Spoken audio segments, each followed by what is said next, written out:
Guillaume Faburel, bonjour. Bonjour. Bienvenue sur Pertusato. Pertusato qui se décline dans le grand alambic de la maison Mémérou.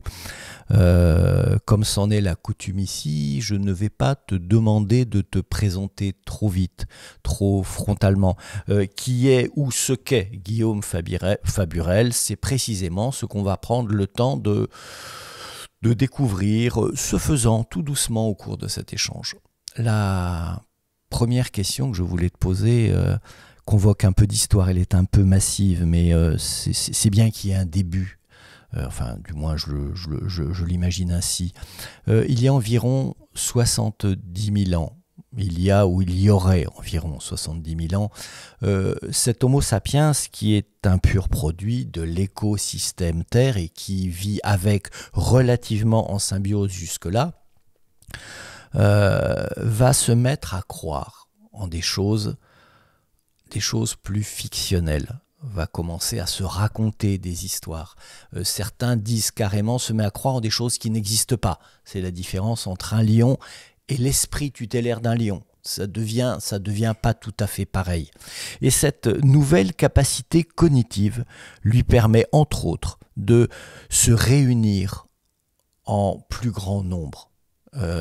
L'Homo sapiens originel ne peut pas dépasser 150 individus. C'est des communautés assez restreintes.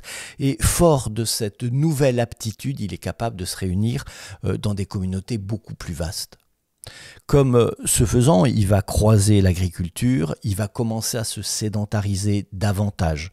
On va pas développer toute cette histoire, on va s'échouer très vite à la fin de la dernière grande glaciation, où là, effectivement, des cités très vite, en quelques milliers d'années, des cités immenses vont sortir de terre, des narrations, ces cités vont devenir un peu mythiques et donc contribuer à l'évolution de cet Homo sapiens.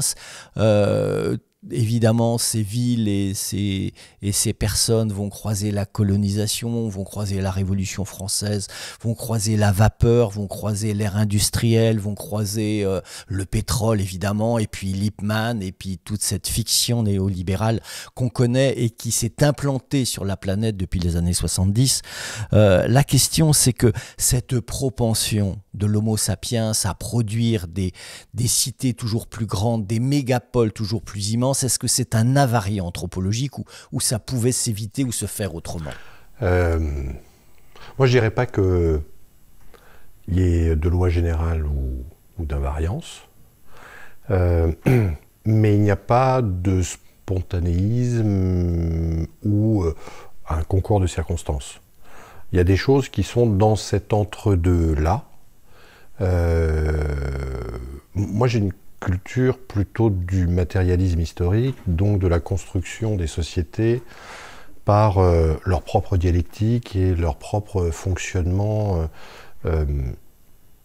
assez conflictuel autour de tensions, autour de facteurs avec lesquels on doit composer. Agir le monde de telle manière à pouvoir continuer à se dire humain sur Terre et à avancer, non pas dans une lignée qui nous serait antérieure, mais dans une perspective, on va dire, de grandeur et de croissance. Et là, du coup, dans l'entre-deux, entre l'invariance l'inévitable de ce qui est en train d'advenir. Et le concours de circonstances, ou en tout cas, la faute n'a pas de chance, moi, à mon avis, se joue, et c'est là où les villes ont un rôle assez déterminant, se joue justement le métarécit d'une capacité politique à faire accoucher, à faire advenir ce que serait, non pas une humanité qui aurait été préécrite, mais des communautés sur Terre qui souhaiteraient faire l'histoire, marquer le temps et faire trace. Et c'est là où la ville, à mon avis, joue un rôle assez déterminant. Il y aurait pu, donc, du coup, si je me résume, avoir d'autres trajectoires. Il se trouve que c'est l'urbain, la ville, la polarisation, l'agglomération, qui va notamment composer de manière matérielle, avec des difficultés, une conflictualité, des insécurités qu'il fallait absolument enjamber et dépasser, la question de la subsistance.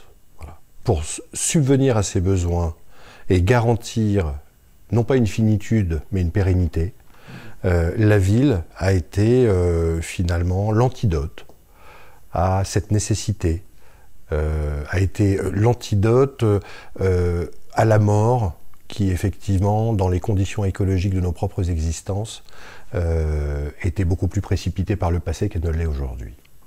Donc c'est un discours d'illimité, c'est un discours sur la finitude, et c'est une réalité matérielle qui incarne ce besoin finalement humain de ne pas trop rapidement trépasser et d'enjamber le temps et de se voir plus grand qu'il ne l'est, en tout cas comme être de supériorité, voire d'éternité.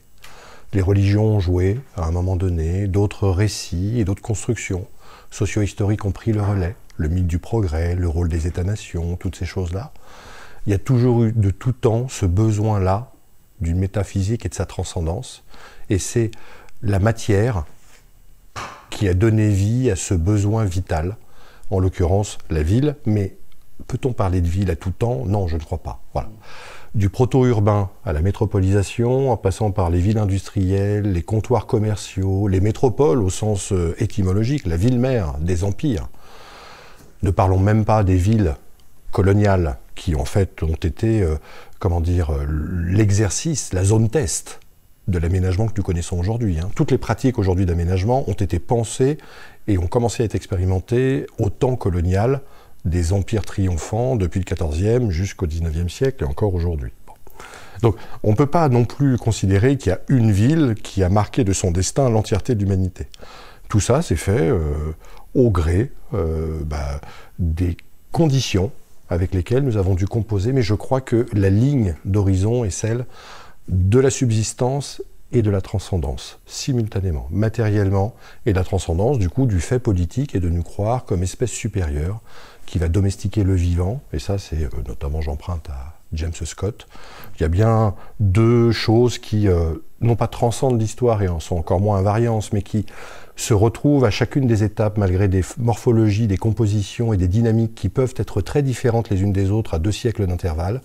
C'est bien une raison économique pour garantir la subsistance et une raison politique pour faire gouvernance, parce que plus on est réunis au même endroit, agglomérés, polarisés, plus on a besoin de règles de conduite, donc d'administration, donc on va déléguer à des institutions le droit de pouvoir cohabiter selon certaines normes et certaines modalités.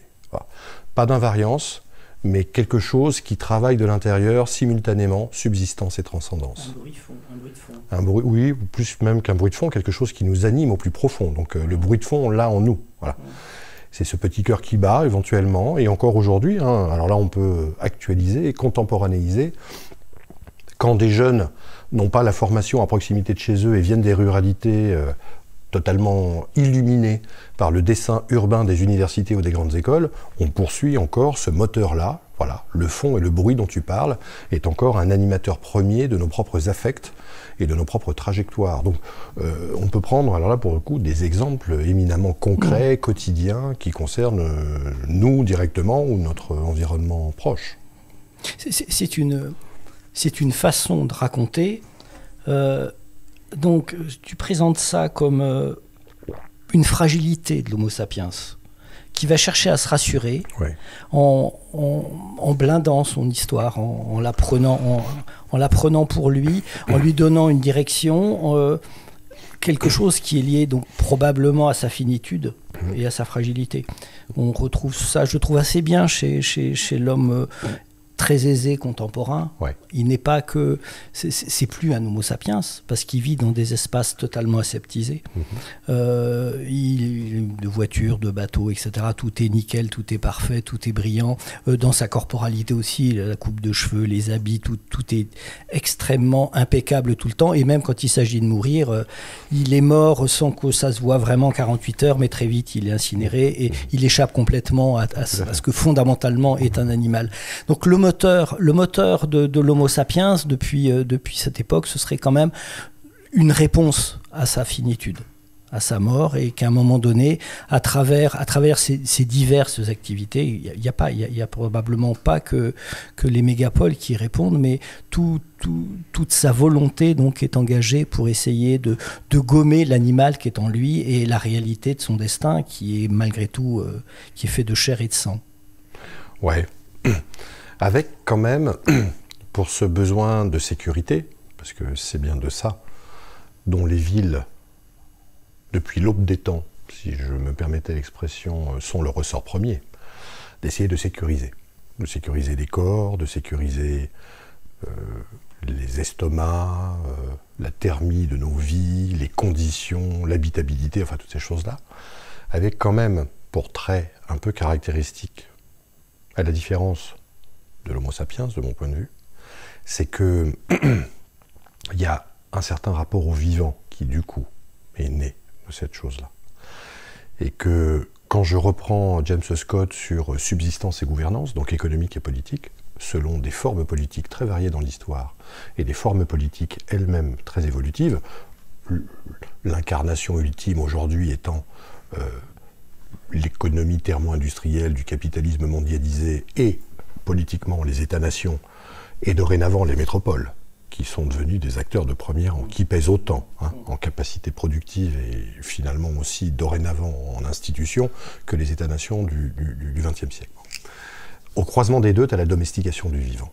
Au croisement des deux, cette chose-là, cette transcendance et sa matérialité ne peut se réaliser qu'en mettant sous le tapis certaines réalités d'ordre écologique, et surtout en arraisonnant, en assujettissant, en subordonnant l'entièreté des entités du vivant à la seule fin de supériorité de l'humanité sur toute autre entité du vivant. Et ça, pour moi, c'est pas une invariance, quoique c'est quand même un temps long géohistorique, que l'on retrouve à plein d'endroits et selon des réalités fort différentes. Et je crois en fait que, sans parler de civilisation, j'aime pas nécessairement cette notion, mais c'est aujourd'hui le défi premier qui nous est posé par la métropolisation totale et l'urbanisation généralisée du monde. Oui, il s'agirait de faire autrement communauté. Oui, le béton n'est pas de bon conseil pour l'environnement. Oui, l'artificialisation traduit ce sentiment de supériorité. Mais qu'avons-nous fait du vivant ? Et toute la difficulté pour moi, elle est de renouer. Alors là, c'est une dialectique dans une unité des contraires et nullement une coïncidence des opposés, de renouer depuis des espaces artificialisés sans fantasme et romantisme avec des cultures du vivant que l'on a omis, que l'on a désappris, avec là aussi une paysannerie par exemple, qui a été subalternisée par le méta-récit et la félicité de l'urbanisation généralisée, les villes comme foyer, voilà, comme tête de gondole, puisqu'on est quand même dans l'ère consumériste elle-même globalisée. Comment on renoue avec des cultures, sans faire retour en histoire, mais détour par le passé. Et c'est bien le vivant qui est au nœud, en fait, de notre bifurcation. Soit on arrive à cultiver autrement le vivant qui est en nous, parce que nous sommes des êtres du vivant, je ne surprendrai personne en disant ça, soit nous le cultivons différemment, en révisant la totalité de l'ordre symbolique, axiologique, épistémologique et ontologique de notre monde, c'est-à-dire un sujet qui se définirait comme sujet. Mais peut-on le faire depuis le monde hypertrophié, totalement artificialisé et surstimulé des espaces urbains en voie de métropolisation, ou faut-il à un moment donné s'en écarter, débrancher, quitte à être mal adapté, soyons clairs, puisqu'on est né de cette réalité, mais en se frottant directement et en réapprenant ou en apprenant très directement à vivre différemment, dans l'humilité, dans la dignité, dans la décence et la responsabilité, et surtout dans une forme, on va dire, de conscience plus qu'une insouciance, puisque un des faits marquants de l'urbanisation et de la métropolisation, c'est de n'avoir aucune culture écologique, si ce n'est le technosolutionnisme et le durabilisme, mais qui ne sont pas du tout à la hauteur. C'est même d'ailleurs aggravant, parce que ça nous fait croire qu'on aurait la solution au problème qui nous est posé, alors que... C'est même pas que c'est pas à la hauteur, c'est conceptuellement inepte, en fait, totalement. Donc l'idée de fond, ce serait de dire on s'est sécurisé en essayant de s'affranchir de la peur de mourir, en essayant d'avoir une médecine efficace, des armées qui nous protègent, enfin essayer de vivre dans un monde beaucoup moins fragile que pouvait l'être la vie d'un chasseur-cueilleur. On est parti dans une direction pendant à peu près 70 000 ans et on se rend compte in fine aujourd'hui que cette tendance qui peut-être, dans une certaine mesure, a pu sécuriser l'humain, arriver à ce niveau-là de développement devient un piège mortel.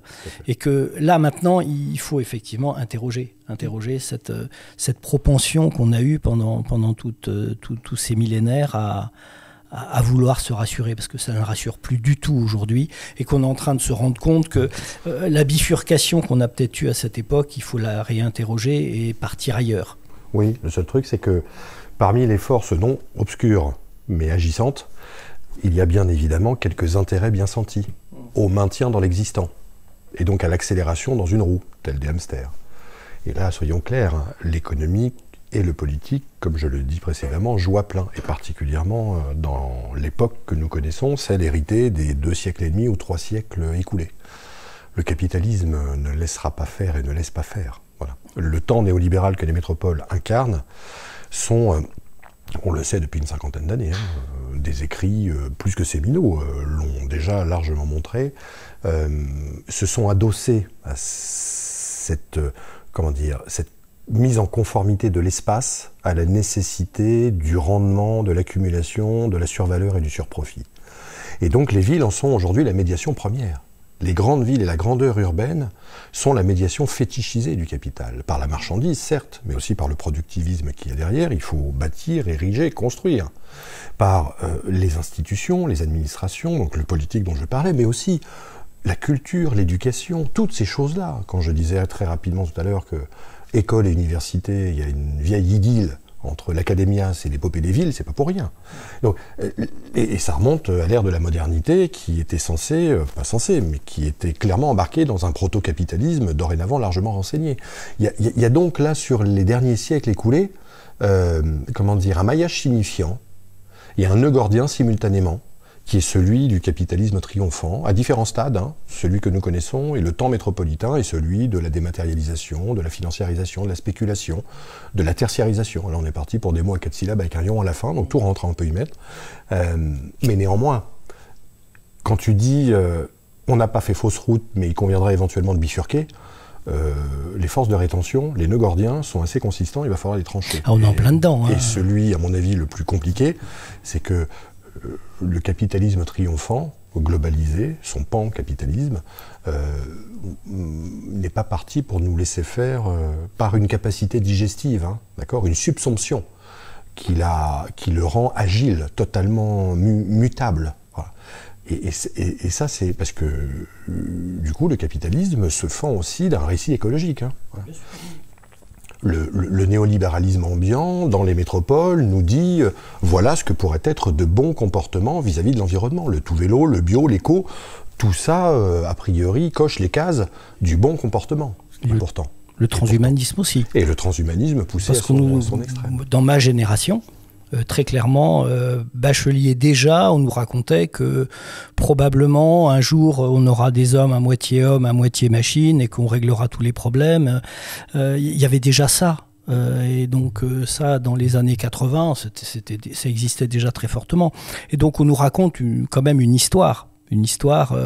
Là on a encore des Elon Musk et tous ces gens-là qui, malgré tout, impactent quand même le récit et raconte à tout le monde qu'il y a une solution en continuant de courir toujours plus vite devant.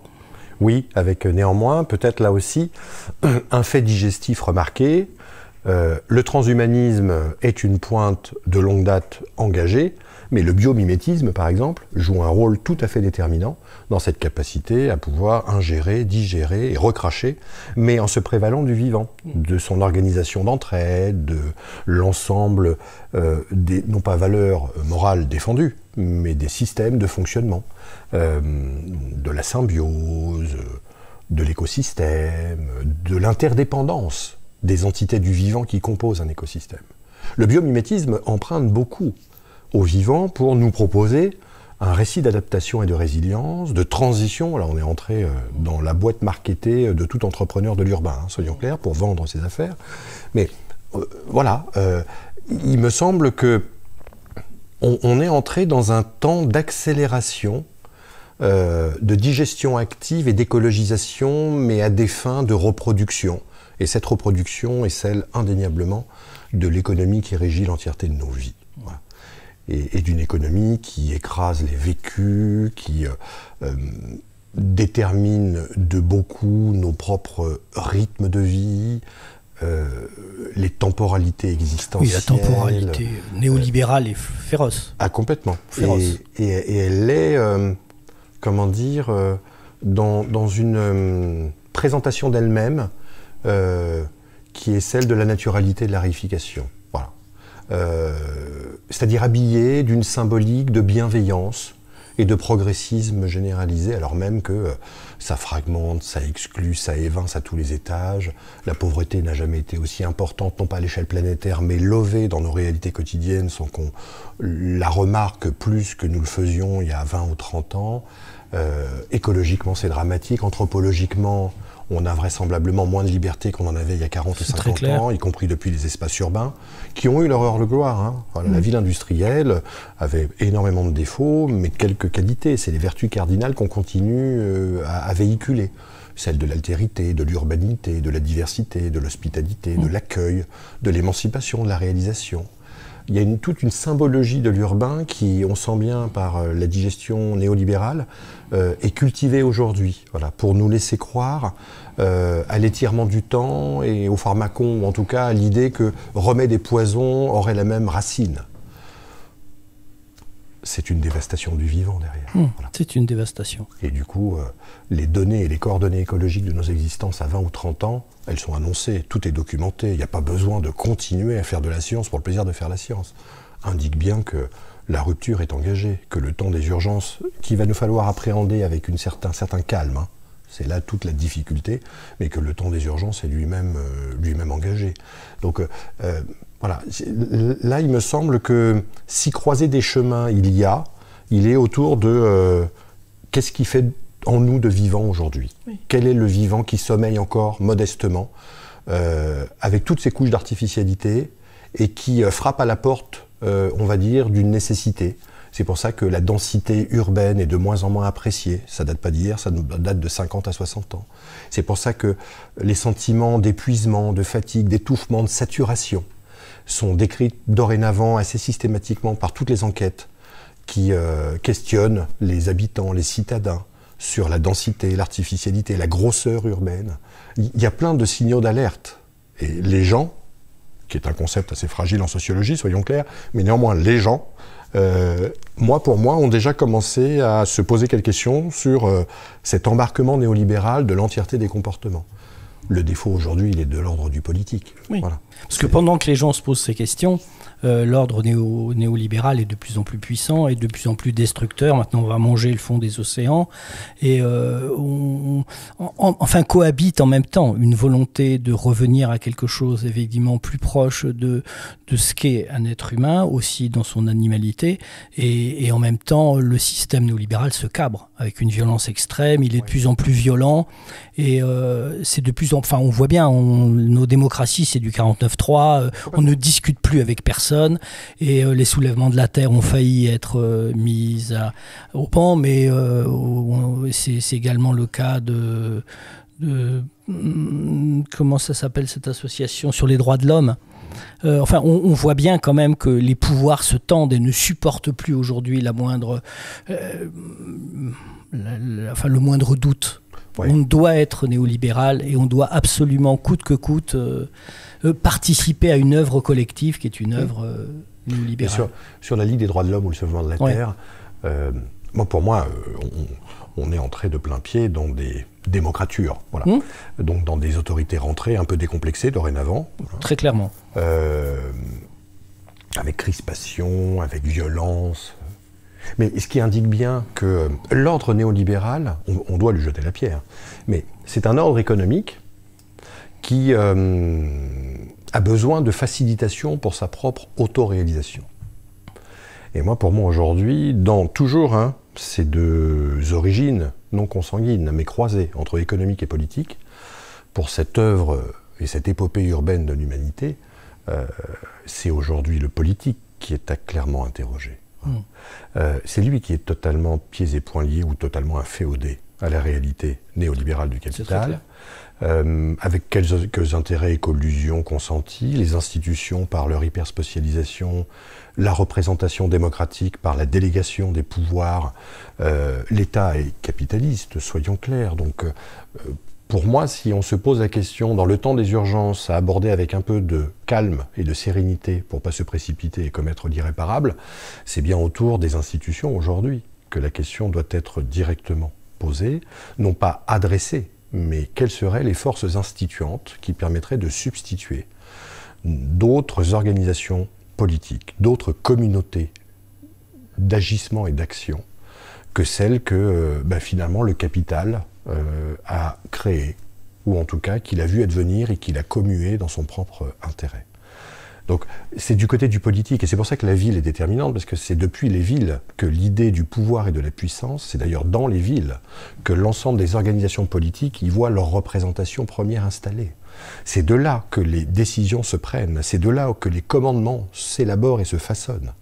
Donc la ville est par essence une construction du pouvoir. C'est là où les savoirs, c'est là où aujourd'hui les clusters, la recherche-développement, la création, l'innovation, c'est là où le technomanagériat, c'est là où la culture, les loisirs, tous les métiers métropolitains sont inscrits dans cette hiérarchie-là, qui a pour ressort premier d'accéder à une puissance et à des pouvoirs. Voilà.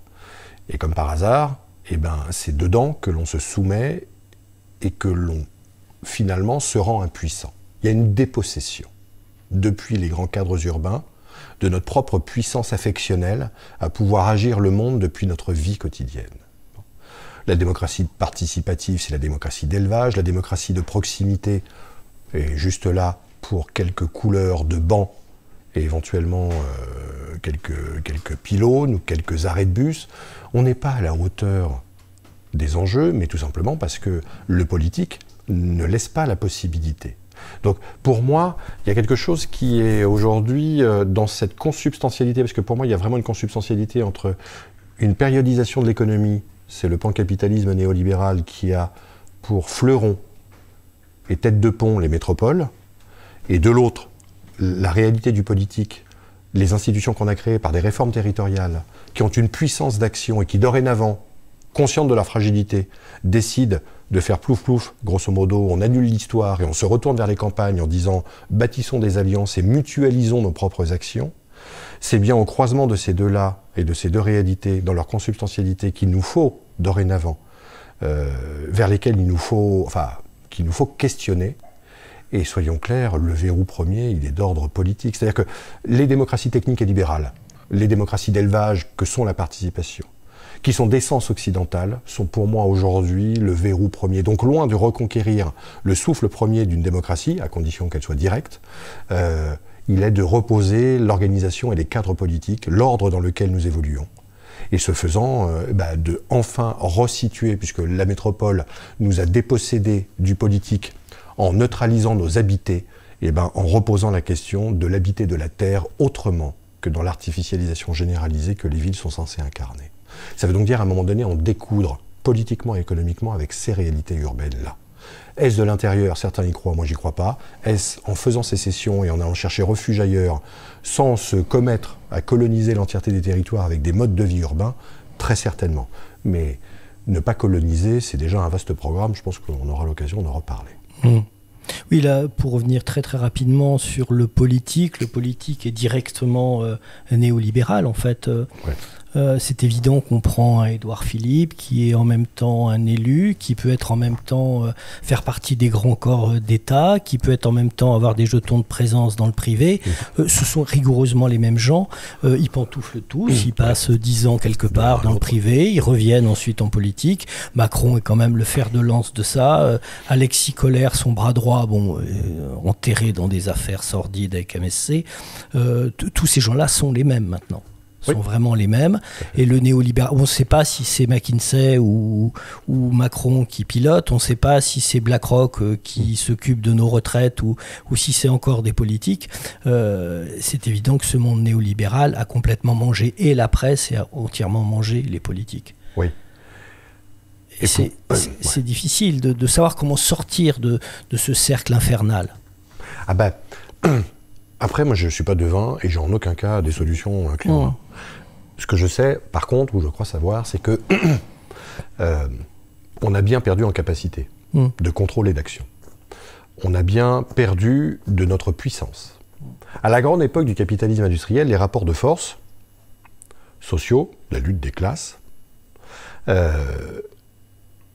jouaient un rôle assez déterminant dans la manière de faire communauté politique et capacité d'intervention sur le réel. Autour du travail, pour faire court. Bon, ça ne se limitait pas qu'à ça, mais néanmoins. Je pense qu'aujourd'hui, il nous faut non pas réutiliser cette grammaire de la lutte des classes, au sens où elle nous est donnée en héritage, mais repenser les résistances, les combats, les luttes, qu'il nous faut dorénavant, ou en tout cas qu'il conviendrait d'instruire. Et c'est là où, n'étant ni devin et encore moins clé en main des réponses à la réalité qu'on décrit, s'il s'agit, puisqu'on a été dépossédé de ce rayon puissanté, compte tenu du changement rapide des conditions objectives, et quand je mets objectif, je dis y compris écologique d'existence, c'est indéniablement autour de la question de l'habité que pour moi le réempuissantement a commencé à s'engager.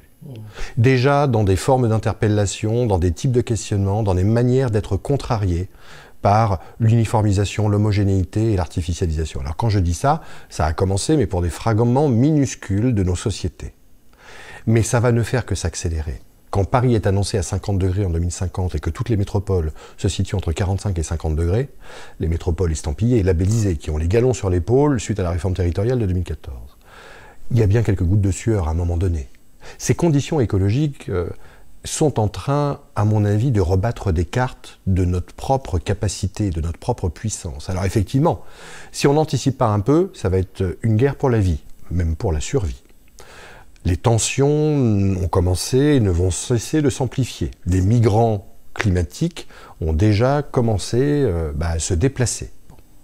À nous de penser des conditions dignes de l'accueil et de l'hospitalité, contrairement à quelques pensées réactionnaires totalement identitaires. Digne, on n'en est pas là. Hein. Tout à fait. Mais c'est autour de l'habité que fondamentalement ça se joue, et de toute façon les conditions de cette habitabilité, terme que j'aime pas, mais néanmoins ces conditions d'habiter ont commencé à se détériorer assez rapidement, en tout cas vont muter, et dans un espace-temps qui est généralement celui d'une génération de 20 à 30 ans, et qu'on n'a jamais connu dans sa rapidité dans tout le temps long de l'humanité. Voilà, à mon avis, je suis pas en train de prêcher une pédagogie de la crise, mais il y a bien là quelque chose qui va, à mon avis, réarmer. Voilà. Alors, hélas, pour certains, avec armes à la clé, mais pour d'autres, rien que déjà le sentiment d'agir le monde et de se repositionner par ses propres capacités. Pour moi, là, ça va déplacer 2-3 centres de gravité. Et aujourd'hui, s'il y a débranchement urbain, si l'exode, qui est un terme totalement exagéré, donne lieu plutôt à des débranchements que je viens d'évoquer un peu partout dans le monde, si les grandes villes mondialisées perdent de la population modestement, mais ont pour particularité commune de perdre de la population, je parle bien des villes occidentales, qui se poussent elles-mêmes du col pour co-appartenir à du ranking Il y a des classements internationaux de métropoles clairement insérés dans la mondialité, le C40 et autres billevesés. C'est bien que quelque chose est en train de se passer. Il est en train de se passer plutôt du côté des gens qui en ont les possibilités. Voilà, d'une bourgeoisie un peu installée qui va romantiser la nature et fantasmer sur le désir de vivre ailleurs, à la fois comme brèche et bulle simultanément, comme espace de refuge, mais pour mieux consommer et tout dézinguer. C'est pas la solution, soyons clairs. Néanmoins, ça va et ça a commencé à concerner la désirabilité sociale de vivre différemment, à taille un peu moins démesurée, dans des situations qui donnent lieu et ou donnent possibilité par l'autonomie de faire subsistance. On revient à cette ligne de conduite et à cet horizon historique du fait de vivre en communauté. Donc de faire autosubsistance. Et derrière l'autosubsistance, il y a des choix à opérer. Et là, du coup, le rapport aux politiques, l'autonomie comme écologie et l'écologie comme autonomie vont jouer et ont commencé à jouer un rôle assez déterminant. Mais qui vont s'accélérer, parce qu'il n'y a pas que les conditions thermiques de nos vies qui vont se détériorer. La descente matérielle, la descente énergétique. Voilà. Oui, c'est presque une blague, le climat. C'est pas du tout un combat en soi. Tout à fait. Il y a tellement d'autres choses... Mais qui, réunis, vont complètement changer et ont commencé à changer. Le problème, c'est que les politiques sont défaillants sur l'anticipation, mais qui ont commencé à changer les conditions d'existence. C'est vrai que dans notre arc occidental, ça va encore bien. On arrive à gommer tous ces effets qui sont délétères, hein, mais dans d'autres parties du monde, ça va déjà très mal. Hein. Un tiers du Pakistan est sous l'eau, et les conditions de souffrance et de survie sont quand même très très fortes aujourd'hui. Oui, ils sont posés. Et donc en fait... s'il y a une lutte de classe qui a opposé des dominants et une grande partie du monde qui travaillait, de toute façon chez nous c'est pas dur, et on a supprimé l'industrie, donc il n'y a plus de lutte de classe, puisque de toute façon il n'y a plus que des gens qui soit travaillent dans un système néolibéral, soit sont au chômage et sont absolument pas en posture de se défendre. Dans le rapport au travail. Dans le rapport au travail. Ouais. Alors que là évidemment, si c'est des gens qui ont chaud, si c'est des gens qui n'arrivent plus à se nourrir, si dans les magasins il y a plus ce qu'il faut pour nourrir les enfants, là c'est de nouvelles luttes qui seront plus tout à fait des luttes de classe, quoique il y aura quand même de la lutte de classe derrière ça. Mais effectivement, ça peut être par ce biais-là que la prise de conscience, que le discours rassurant néolibéral, que on s'en sortira toujours parce que l'humanité s'en est toujours sortie, parce qu'elle est intelligente, parce qu'elle va inventer des choses absolument incroyables qu'on ne peut même pas appréhender encore, etc. Le jour où ça s'effondre, effectivement, il risque d'y avoir une rupture dans la narration et que des comptes soient demandés et que les gens commencent à se dire, bon, en très gros, on a voulu s'affranchir des lois de la nature, en très très gros, et que malheureusement il va falloir y revenir, ou heureusement. Mais c'est plus que s'affranchir des lois de la nature, parce qu'on peut y retourner à un moment donné, la nature nous subsistera, selon d'autres lois, mais néanmoins, ou en tout cas, c'est vraiment le mythe de la délivrance matérielle qui s'est joué derrière. C'est clair. L'abondance et l'opulence ont dramatiquement dévasté l'entièreté du vivant. Donc du coup, c'est autour de la mesure, c'est autour du ralentissement, de la tempérance, de la démobilité, du détravail, de la déconsommation, de la sobriété, de la frugalité, voilà les termes consacrés dorénavant par le gouvernement, de la décroissance, que en fait, si ligne d'horizon un peu décente et responsable devrait y avoir, serait théoriquement structurée autour de ce terme que l'on a qualifié abusivement d'obus, mais qui est la seule possibilité collective de franchir, d'arrêter de dépasser les limites planétaires et de revenir sous leur seuil de telle manière à assurer la reproduction du vivant avec nous enfin dedans. Donc là, autonomie, sobriété, décroissance, travail de la main, reproduction, quelques valeurs d'essence et de dignité avec un peu de responsabilité. Ce sont d'autres spatialités, d'autres géographies en fait, qu'il nous faut penser que celle de la polarité métropolitaine, qui convertit à la servitude tous les territoires environnants pour garantir son propre fonctionnement, qui a des esclaves énergétiques et des serviteurs mécaniques à peu près partout sur Terre. Las Vegas qui se nourrit en eau à 500 km. Donc, ce mythe-là de l'abondance et de l'opulence, ces mythes, la délivrance matérielle, la croyance par l'ère thermo-industrielle et son capitalisme opulent lui-même, nous a laissé entendre que nous pouvions, eh ben non, c'est peut-être les lois de la nature dont tu parles, Revenons à un peu de tempérance et de mesure, de décence et de responsabilité. Et, alors là, c'est un abîme de perplexité. Il va nous falloir vivre mieux avec moins, à taille beaucoup moins importante, sur des espaces beaucoup moins étendus. Et là, c'est un abîme de perplexité parce que toute notre culturalité, toutes nos habitudes se sont constituées autour du franchissement, de l'arrachement. Et donc, par la mobilité, par l'interculturalité, par la rencontre, par l'altérité, nous avons créé un mythe qui est celui de la coappartenance à une seule et même mondialité. Bien travaillé par le système marchand du néolibéralisme sur les 50 dernières années. Le fait de prendre EasyJet ou n'importe quelle compagnie pour aller consommer 15 jours en penthouse mais on à ne tel sait endroit. Pas ça. Comment ? On ne sait pas. Eh ben, Non, mais c'est où... très mal expliqué. Oui, là, tout à fait. Oui, on ne dit pas à nos enfants que les fringues qu'ils portent sont fabriquées par des enfants martyrs au Bangladesh. On ne leur raconte pas cette histoire. Que les cartes mères de nos ordinateurs sont faites dans des camps ouïghours où la gamine de 17 ans qui monte la carte mère et on lui a enlevé l'utérus avant qu'elle arrive dans le camp pour qu'elle puisse travailler, etc. On ne nous raconte pas la vérité. On ne va pas la chercher, on est sûrement très lâches tous les uns les autres, mais on ne nous raconte pas l'entièreté de ce monde néolibéral, ce qui se cache derrière tout ça.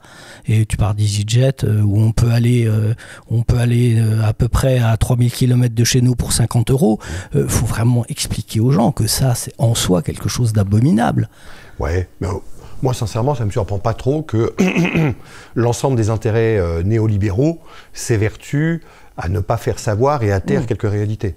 Je ne suis pas certain, même si je vois certains le faire, et c'est très bien, il faut, mais que l'on ne perde pas trop de temps à vouloir absolument expliquer ce que d'autres ont voulu taire des décennies durant. Tout simplement parce que la réalité écologique va faire que la carte mère ne pourra plus être produite, que les Ouïghours n'ont plus leurs conditions de subsistance assurées, et que le EasyJet en question ne pourra plus circuler. Donc là, pour moi, vraiment, je redis, c'est pas une pédagogie de la crise. Voilà, c'est pas une mystification, une magnificence de l'effondrement. Mais de toute façon, c'est une réalité qui va s'imposer. D'accord. Moi, je serais d'avis que plutôt que de mettre en information, quoique, ou en tout cas, de ne pas mettre toutes les billes dans la divulgation et d'anticiper ce que pourraient être des refuges, des lieux d'accueil et d'hospitalité. Dans les conditions d'habitabilité qui respectent les limites planétaires. Et c'est parti. C'est-à-dire que des gens ont décidé et décident, chaque jour un peu plus, de s'éloigner, de débrancher, de faire un peu différemment, de bâtir des formes de vie qui, dans leur organisation, aient pour fil conducteur et ligne de conduite le respect du vivant. Dans sa reproduction, dans notre propre subsistance, dans la socialisation que ça peut créer, dans les cultures locales que ça peut réanimer, parce qu'il y a plein de cultures locales qui sont encore traversées, voilà. Des mondes agraires, mais pas que, voilà. Il y en a plein, de l'artisanat et autres. Le soin et l'attention, si l'on veut avoir, parce qu'il y a une crise de l'attention au vivant, si on veut avoir une culture du soin et de l'attention, il n'y a que depuis ces petits endroits décentrés que ces cultures peuvent se créer. Et du coup, moi je serais d'avis que si jamais nous avions cette capacité, parce qu'on réunirait tout le monde dans un même lieu et qu'on se répartirait les tâches, je pense que les zones refuges, et c'est pour ça qu'on parlait à un moment donné aussi de biorégion, seraient non pas la solution, il n'y en a plus d'unique, vu l'état de trépas dans lequel on est embarqué, voilà, il ne faut pas faire la fine bouche sur les incarnations géographiques de ce que pourrait être ce jour d'après. Mais il me semble que créer des zones refuges, pour justement ce que je commençais à dire tout à l'heure, ne pas perdre en totalité ce que aussi l'humanité, par cette épopée urbaine, a construit en nous et qui nous pose question. Cette question de l'altérité, de la diversité, de la différence et des cultures. Quand on dit EasyJet pour 3000 km, 50 balles, machin, c'est pas une rencontre de culture, c'est de la consommation marchande. Il n'en demeure pas moins que la question du nomadisme, la question du déplacement et du dépaysement, de la rencontre de l'autre comme finalement miroir de ce que l'on est et de ce que l'on n'est pas, sont quand même aussi un facteur d'humanisation du monde. Il va nous falloir aussi remettre cette chose-là sur la table, non pas pour dire out ou in, mais pour se poser collectivement la question de ce que nous souhaitons conserver. Il y a bien un tri à opérer, c'est un vrai déménagement. Il y a des choses qu'on doit laisser et des choses qu'on doit garder. Mais pour cela, il faut déjà se jeter son dévolu sur les formes de vie et sur les endroits et les lieux dans lesquels on pourrait recouvrer de la puissance d'agir. Voilà. Et recouvrer de la puissance d'agir à des fins d'autonomie pour notre propre subsistance, il faut forcément avoir un peu d'espace, un peu de terre, un peu de proximité avec le vivant. De temps. De temps. Et donc, ça remet à plat toutes les médiations fétichisées du capital qui se sont levées et qui ont prospéré dans les espaces urbains dorénavant convertis aux métropoles. Donc, il faut bien en découdre avec cette réalité métropole du monde, qui ne se limite pas au faubourg, hein, soyons clairs. Hein. Morphologiquement, la métropolisation est totale. Y compris à 60 ou 70 km, on a des modes de vie métropolitains. Voilà. Donc, il ne s'agirait pas de quitter physiquement pour voir advenir un nouveau monde. Non, il y a bien un travail en soi qui est à réaliser. Mais les conditions écologiques vont indéniablement nous y aider. Donc des zones refuges me semblent peut-être un pendant, je ne cherche pas absolument à opposer, mais une autre voie, une autre brèche qu'il nous faudrait dorénavant et qui a commencé à s'ouvrir, en plus de la mise en information et de la divulgation dont tu as parlé. C'est bien à un moment donné de parler au cerveau, c'est aussi bien de parler au cœur et à la main. Et ça, je crois qu'il n'y a qu'en débranchant qu'on peut peut-être le réaliser. Les biorégions, derrière, peuvent aussi œuvrer. Enfin bon, voilà, je pense qu'on aura l'occasion d'y revenir. Ce seraient des exemples, donc. Il y aurait quelque part, en dehors donc, de cette grande marche du monde néolibéral, des gens qui feraient autre chose. Et que, devant l'évidence de... Alors, tu n'aimes pas le mot civilisation, mais l'effondrement quand même de cette civilisation thermo-industrielle, à un moment donné, les gens vont se retourner en disant « Tiens, il se passe quelque chose ailleurs ». Oui. Et il y a déjà des aujourd'hui très très fortes qui sont tout à fait remarquables. Il y en a un paquet. Oui, il y en a évidemment. Les zones à défendre sont des enclaves décentralisées, elles ne sont pas des millions, mais elles ont marqué les esprits notamment des mondes militants. Il y a des coopératives intégrales, il y a le retour des communautés intentionnelles et existentielles, on a les fermes sociales. Enfin, voilà, ça maille non pas l'entièreté de l'Hexagone, mais... il y a aujourd'hui l'équivalent de 3 à 5 000 lieux qui en France. On peut parler aussi des écolieux, des écovillages. Alors tout ça est fait très diversement.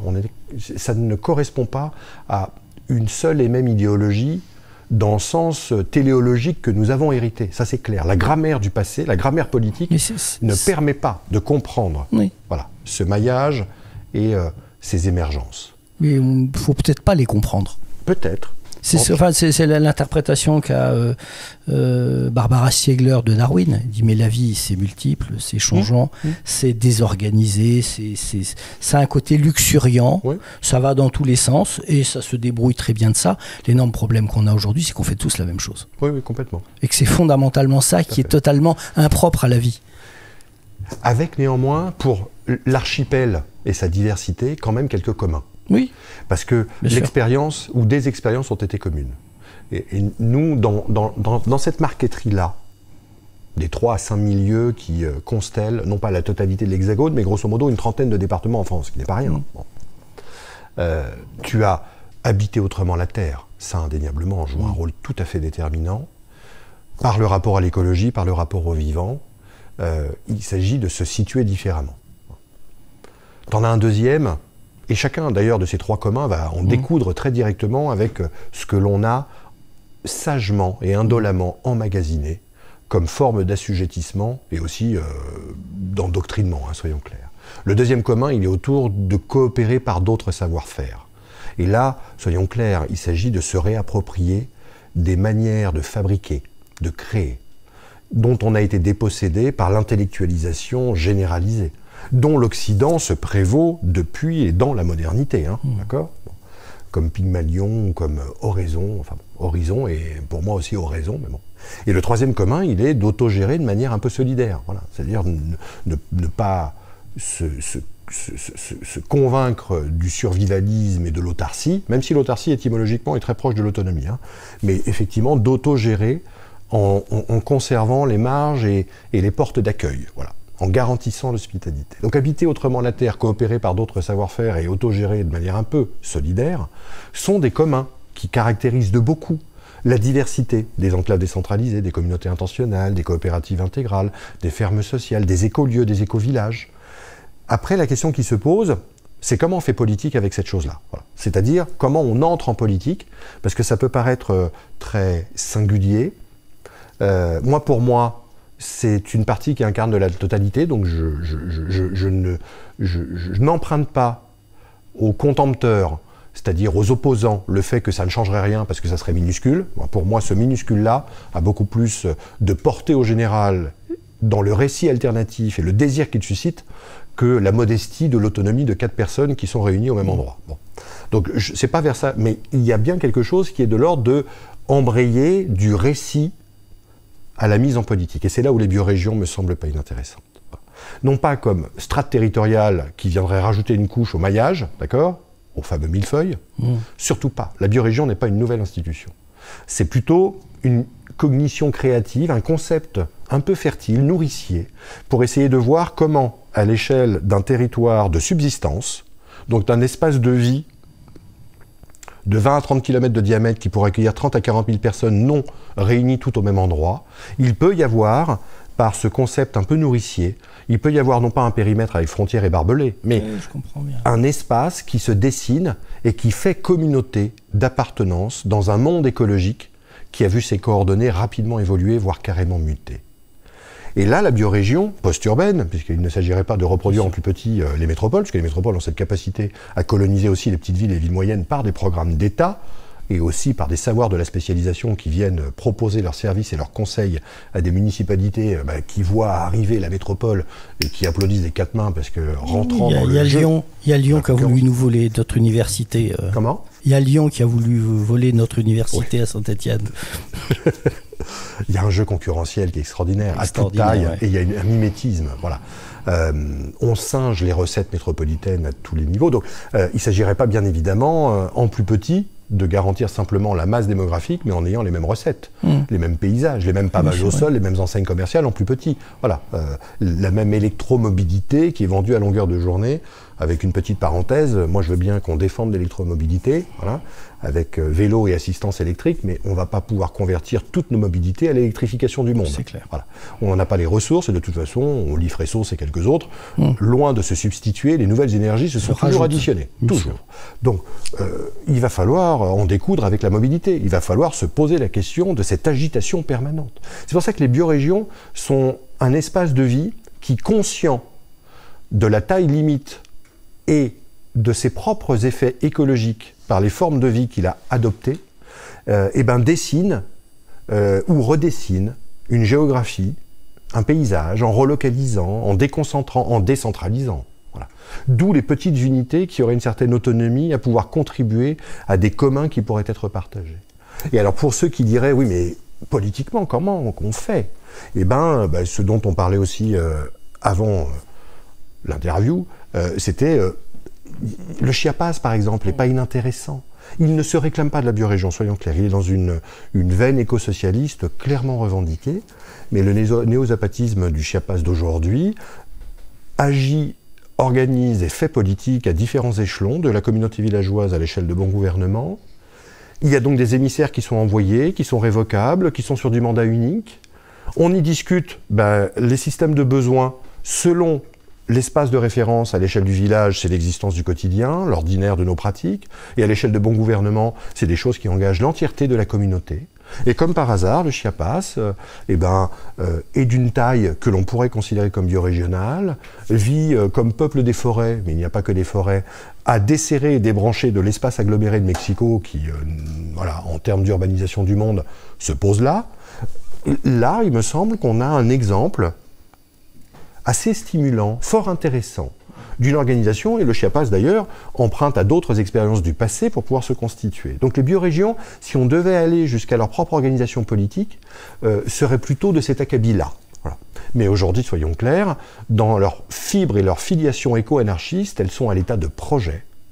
Et en fait, elles ne peuvent partir en remontant que des expériences alternatives des lieux de vie et des territoires. Voilà. Il n'y a que à partir de cette énergie-là que l'on peut finalement non pas découper le monde, le refractionner, mais dessiner à l'échelle d'un écosystème qui fait culture, d'une moyenne montagne, d'un fond de vallée, d'un fragment de plateau, d'une île, ce que pourrait être une autonomie qui soit un peu plus joyeuse et qui surtout torde le cou au mythe de l'abondance et de la délivrance matérielle auquel les grandes villes nous ont laissé croire, qu'elles nous ont fait espérer et qui est en train en fait de se retourner contre finalement leur propre pensée. Voilà. Pour retrouver de la sobriété et des formes d'austérité joyeuse et de frugalité un peu heureuse, il y a à relocaliser nos espaces de vie. Et donc, non pas à rétrécir nos vies, mais indéniablement à décroître l'urbain qui d'abord sommeille en nous. C'est là où les biorégions poursuivent praxéologiquement, symboliquement, ontologiquement, des visées qui nous semblent aujourd'hui, je dis nous, parce que dans le mouvement post-urbain, on défend beaucoup cette chose-là. Tu as interviewé Jean-Christophe Hanna, qui avec l'archipel du vivant, défend aussi beaucoup cette chose-là. Je dis nous, parce que on est plusieurs à estimer que les biorégions post-urbaines pourraient être non pas un outil clé en main, non pas une boîte à outils prépensée, mais un concept nourricier, une prophétie un peu autoréalisatrice d'elle-même, mais on sait à quel point la géographie est autoréalisatrice de ses propres paysages et de ses propres devenirs, tout à fait féconde pour notre propre questionnement sur le devenir écologique de nos territoires. En gros, ce qui semble malgré tout assez passionnant, c'est que après que l'Homo sapiens ait cru qu'en croyant, parce que c'est vraiment de cet ordre-là, en croyant, il allait échapper à sa condition d'animal. Et ça, aujourd'hui, il se dit, on ne peut pas échapper. Ouais. Et donc, il va falloir revenir à des choses beaucoup plus sobres, beaucoup plus matérielles, beaucoup plus contraignantes aussi. Et dans cette sobriété, dans cette difficulté, dans cette peut-être angoisse aussi, parce que c'est peut-être moins rassurant que de vivre à 3 km d'un hôpital, de retrouver là-dedans quand même du plaisir à vivre. Oui, parce que je pense qu'il ne faut pas oublier, c'est que malgré tout, c'est pas si heureux que ça, à vivre ces mégapoles en fait. Les gens n'y sont pas si bien que ça. Les rapports de domination sont extrêmement forts, y compris la domination symbolique. Complètement. Et qu'il y a des gens qui sont à côté, il y a ceux qui... Enfin voilà, j'ai vraiment... Mais du coup, pour aller dans ce sens-là, pour moi, c'est pour ça qu'en découdre, je pèse le terme en l'utilisant. C'est que le récit de félicité de l'urbain métropolisé s'est constitué en discréditant toutes les autres formes d'habiter. Et là-dedans, les ruralités sont passées par la désymbolisation et la critique radicale d'une morgue bourgeoise où les ruralités sont les ploucs, sont les bouseux. Et on a encore ce vieux fond-là. Il va falloir restaurer ces histoires-là. Il va falloir rendre la fierté aux subalternes à qui on les a soutirés. Et pas en continuant par l'agriculture industrielle, en mécanisant des vies. Parce que c'est ça la modernité qui a été proposée au monde agraire. Bon. Là, moi, je crois sincèrement qu'il y a tout un pan de l'histoire qu'il va falloir réhabiliter. Il y a des trajectoires, il y a des parcours de vie qui ont été mis de côté ou totalement disqualifiés, qui renvoient effectivement à ce qui est extérieur, mais parce que dans l'unité des contraires, la ville s'est constituée en discréditant et en décrédibilisant, mais parce que aussi elle était dotée d'une puissance par sa propre richesse et qu'elle pouvait aller de l'avant. On est en train d'assister à une inversion symbolique. Le désir de campagne n'a jamais été aussi grand. Et il ne remonte pas à 10 ans. Il remonte encore moins au confinement et à la pandémie. Pandémie et confinement. Il remonte à plus de 50 ans. D'ailleurs, le périurbain, c'est pas que le désir de campagne, mais le périurbain est une traduction de la métropolisation par son étalement. Le désir est là. Les formes de vie sont en train, très modestement et très éclatées, d'advenir dans d'autres écologies. Décentré, déconcentré et débranché. Le verrou aujourd'hui, il est dans l'ordre des imaginaires, des croyances et des systèmes symboliques qui, eux, nous maintiennent totalement attachés. Je le vois encore chez les étudiants qui, venant des ruralités, sont obligés de venir se former dans l'espace métropolitain lyonnais ou dans d'autres métropoles pour dorénavant, avec quelques différences il y a avec 10 ans, vouloir revenir sur leur lieu de vie, non pas d'origine, on ne parle pas de racines, mais pour exercer une fonction qu'ils auraient apprise et appris dans les réalités métropolitaines. Bon. Mais on sent bien qu'il y a énormément de difficultés à ce trajet retour. Il y a énormément, on va dire, à se frotter, se heurter à une symbolisation du monde qui est celle de la modernité et de sa supériorité, qui est celle de notre propre réalisation par l'émancipation et qui passe encore aujourd'hui immanquablement par des trajectoires urbaines et métropolitaines en particulier. Mais tu fais bien de dire qu'il y a énormément de joie, que dans la désymbolisation dont j'ai parlé, il y a notamment présenté ces vies comme des vies de précarité, des vies de déclin, des vies de labeur et des vies de douleur. Mais on n'est plus dans les années 30. Dans les campagnes, on peut y vivre très très bien, avec d'autres stimulations, d'autres rapports à la consommation, sans douleur et sans trauma, sans sentiment de saturation et encore moins d'étouffement. Et pour ça, il faut le vivre pour réellement le croire, parce que tout l'ordre symbolique est structuré sur son opposé. Il va falloir à un moment donné aussi découdre avec cette construction symbolique, maïeutique du monde, voilà, métaphorique, mais qui vise en fait à discréditer tout ce qui n'est pas du ressort de la félicité urbaine et métropolitaine. Clair. Mais il y a énormément de joie. Quand on regarde les archives de l'INA sur les fêtes paysannes des années 60 ou 50, oui, il y a de la difficulté, oui, le noir et blanc alerte un peu lorsque la colorisation nous permet d'enjoliver un peu la réalité. Mais des cultures entières, encore de là où je suis ou de là où tu es, des cultures entières célèbrent la terre. Et puis, là, on est encore entre nous, dans le monde occidentalo-centré. La paysannerie a été complètement dépouillée, et c'est elle qu'il faudrait, à mon avis, restaurer. Mais pas celle de la fin du 19e, celle du début du 21e. Voilà, elle existe. Bon. Mais il y a aussi d'autres formes d'altérité et d'autres formes d'habiter qui peuplent le monde.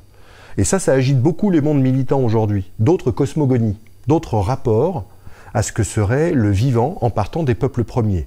Tous ceux qui ont été exploités, évincés par l'ère coloniale et l'empire qui a conquis à peu près chaque fragment ou chaque recoin du globe. Bon. Là aussi, il y a des sources d'inspiration qui sont assez magnifiques et totalement extraordinaires. Je ne vois pas le malheur sur les visages, à part quand c'est un oléoduc ou un gazoduc qui est censé traverser la forêt qu'il peuple, sans caricaturer, il y a d'autres espaces de vie avec d'autres écosystèmes.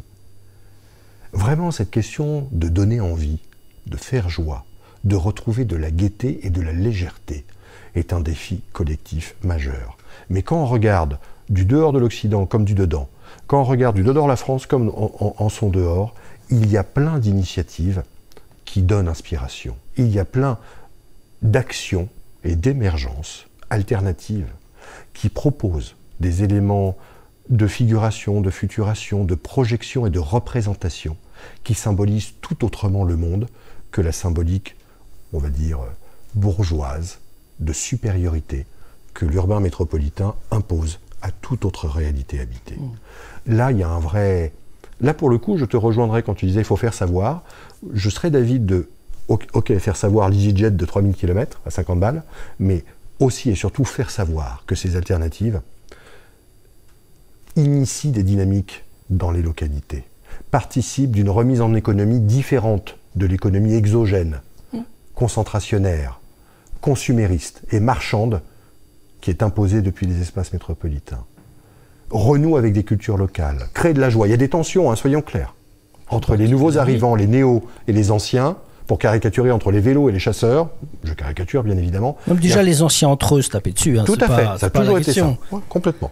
Mais néanmoins, il y a des espaces de socialisation qui font que, globalement, tu peux arriver à trouver des terrains d'entente. Voilà. À cohabiter, non pas dans un pacifisme consommé, mais dans un semblant d'harmonie qui satisfasse quelques besoins et qui tolère un peu la différence. Voilà. Contrairement à ce qu'on dit habituellement, ce seraient des mondes conservateurs. Non, il y a des études qui viennent notamment d'Allemagne qui montrent qu'on est intransigeant et intolérant depuis les espaces urbains embourgeoisés. Voilà. Et que dans les ruralités, par nécessité vitale de cohabiter, de s'entendre, on est obligé à un moment donné de rompre avec le conservatisme ambiant. Voilà. Donc finalement, loin de l'idée encore largement, totalement surannée, mais véhiculée par les autorités, que la tolérance se construirait par l'urbanité, la tolérance aujourd'hui est plutôt à constater en dehors des espaces urbains. C'est là où ça se tend magistralement, et on le voit d'ailleurs par les mondes militants. C'est certainement bien pour le pouls démocratique et pour le souffle révolutionnaire qui a quand même eu la ville un temps comme foyer. Aujourd'hui, toutes ces valeurs-là sont plutôt des valeurs qui sont véhiculées depuis les ruralités, depuis les campagnes, à condition de les faire un peu autrement, de ne pas vivre dans le passé et de ne pas faire droit à des stigmates et des symboles que, à notre corps défendant, nous véhiculons quasiment toutes et tous. Il y a bien à restaurer ces fiertés-là. Voilà. C'est ce que Valérie Jousseau m'appelle la Plough Pride. C'est pas pour rien. C'est parce que là, il y a un univers symbolique qu'il nous faut nous réapproprier. Mais il y a énormément de joie, il y a énormément de gaieté. Tout n'est pas tous les jours facile. Il y a aussi des moments de tristesse, mais tout ça est en fait une humanisation. C'est une humanité qui elle-même a appris à composer avec la réalité, mais qui a quand même cette chape de plomb de la subalternité. Il n'appartiendrait pas culturellement et socialement à la modernité. La modernité, c'est la ville. Les campagnes sont des bouseux et des ploucs. Et les gens, là aussi, je le redis, qui n'est pas un concept sociologique d'une densité, d'une consistance extraordinaire, les enquêtes montrent globalement que le désir de campagne, depuis maintenant 40 à 50 ans, n'a jamais été aussi grand. Voilà qui mériterait quand même un peu d'attention et un peu de tolérance. De façon très minuscule, mais vraiment microscopique. Si en vivant dans ce village, alors bon, évidemment, j'arrive de la ville et c'est pas historique pour moi, les gens parlent tout le temps de ça. Des moments heureux, et quand je dis les gens, c'est des médecins, c'est des ouvriers, qui sur la place qui est en face de la maison, ils passaient toute leur soirée l'été. Ils mettaient des guirlandes avec des prises électriques qui chopaient chez les uns et les autres, et tous les enfants jouaient là, tous les adolescents apprenaient à s'aimer, etc. Et c'était un moment heureux. Aujourd'hui, très clairement, tout le monde, le soir, est devant Netflix. Oui, tout à fait. Mais vraiment, tout le temps. Et c'est les mêmes personnes qui... vraiment des témoignages de voisins qui disent qu'à 15 ans, ils sont devenus ajusteurs chez Somflex. Ils fabriquaient donc des appareils photo, les 6-9, les fameux... voilà, et c'était des toutes petites pièces, etc. Et que c'était une fierté immense. Et que, bon voilà, évidemment, aujourd'hui, plus personne n'est fier d'être un ouvrier et de savoir fabriquer des appareils photo, on s'en fout. C'est fabriqué à l'autre bout du monde par des enfants qui n'iront jamais à l'école et qui verront jamais un médecin. Et c'est évident aussi, j'aime beaucoup la notion de nécessité qu'on a perdue dans les villes, c'est que si on n'aime pas des gens, on ne les voit plus. Par contre, quand on vit dans un village aussi petit que ça, les républicains, il faut quand même parler avec eux parce que c'est nos voisins, et quand ils ont des tendances un peu fascisantes, on dit « Ah, là tu déconnes, c'est pas bien », mais enfin bon, c'est notre voisin, on va quand même pas se brouiller avec lui, et que pour le coup, il faut quand même parler tout le temps. Et que cette nécessité n'est pas si dérisoire que ça, en fait. Non. C'est pas rien. Le voisinage est imposé. Oui. À un moment donné, on est obligé de composer avec. Et on sait qu'on n'est pas d'accord, mais n'empêche que quand la voiture est en panne, on va céder. Ou s'il manque un outil à l'un ou à l'autre, on va quand même se rendre service. Et que c'est vrai que bon, les grandes villes échappent complètement à ça, parce que on n'a plus du tout cette nécessité. Et les quartiers sont faits en sorte pour que de toute façon on soit toujours ensemble entre gens qui ont à peu près les mêmes niveaux de vie, à peu près la même culture. Tout à fait. Oui, dans les villes, on consomme les relations. Voilà. C'est très clair. C'est une machine à consommer. Alors, comment, si demain, pour essayer d'être près des choses, essayer de donner des éléments de réponse, si demain je veux fabriquer une biorégion ici, alors c'est quoi, comment on s'y prend? Parce que là, pour le coup, c'est pas une administration, c'est pas une collectivité territoriale, ça n'existe pas.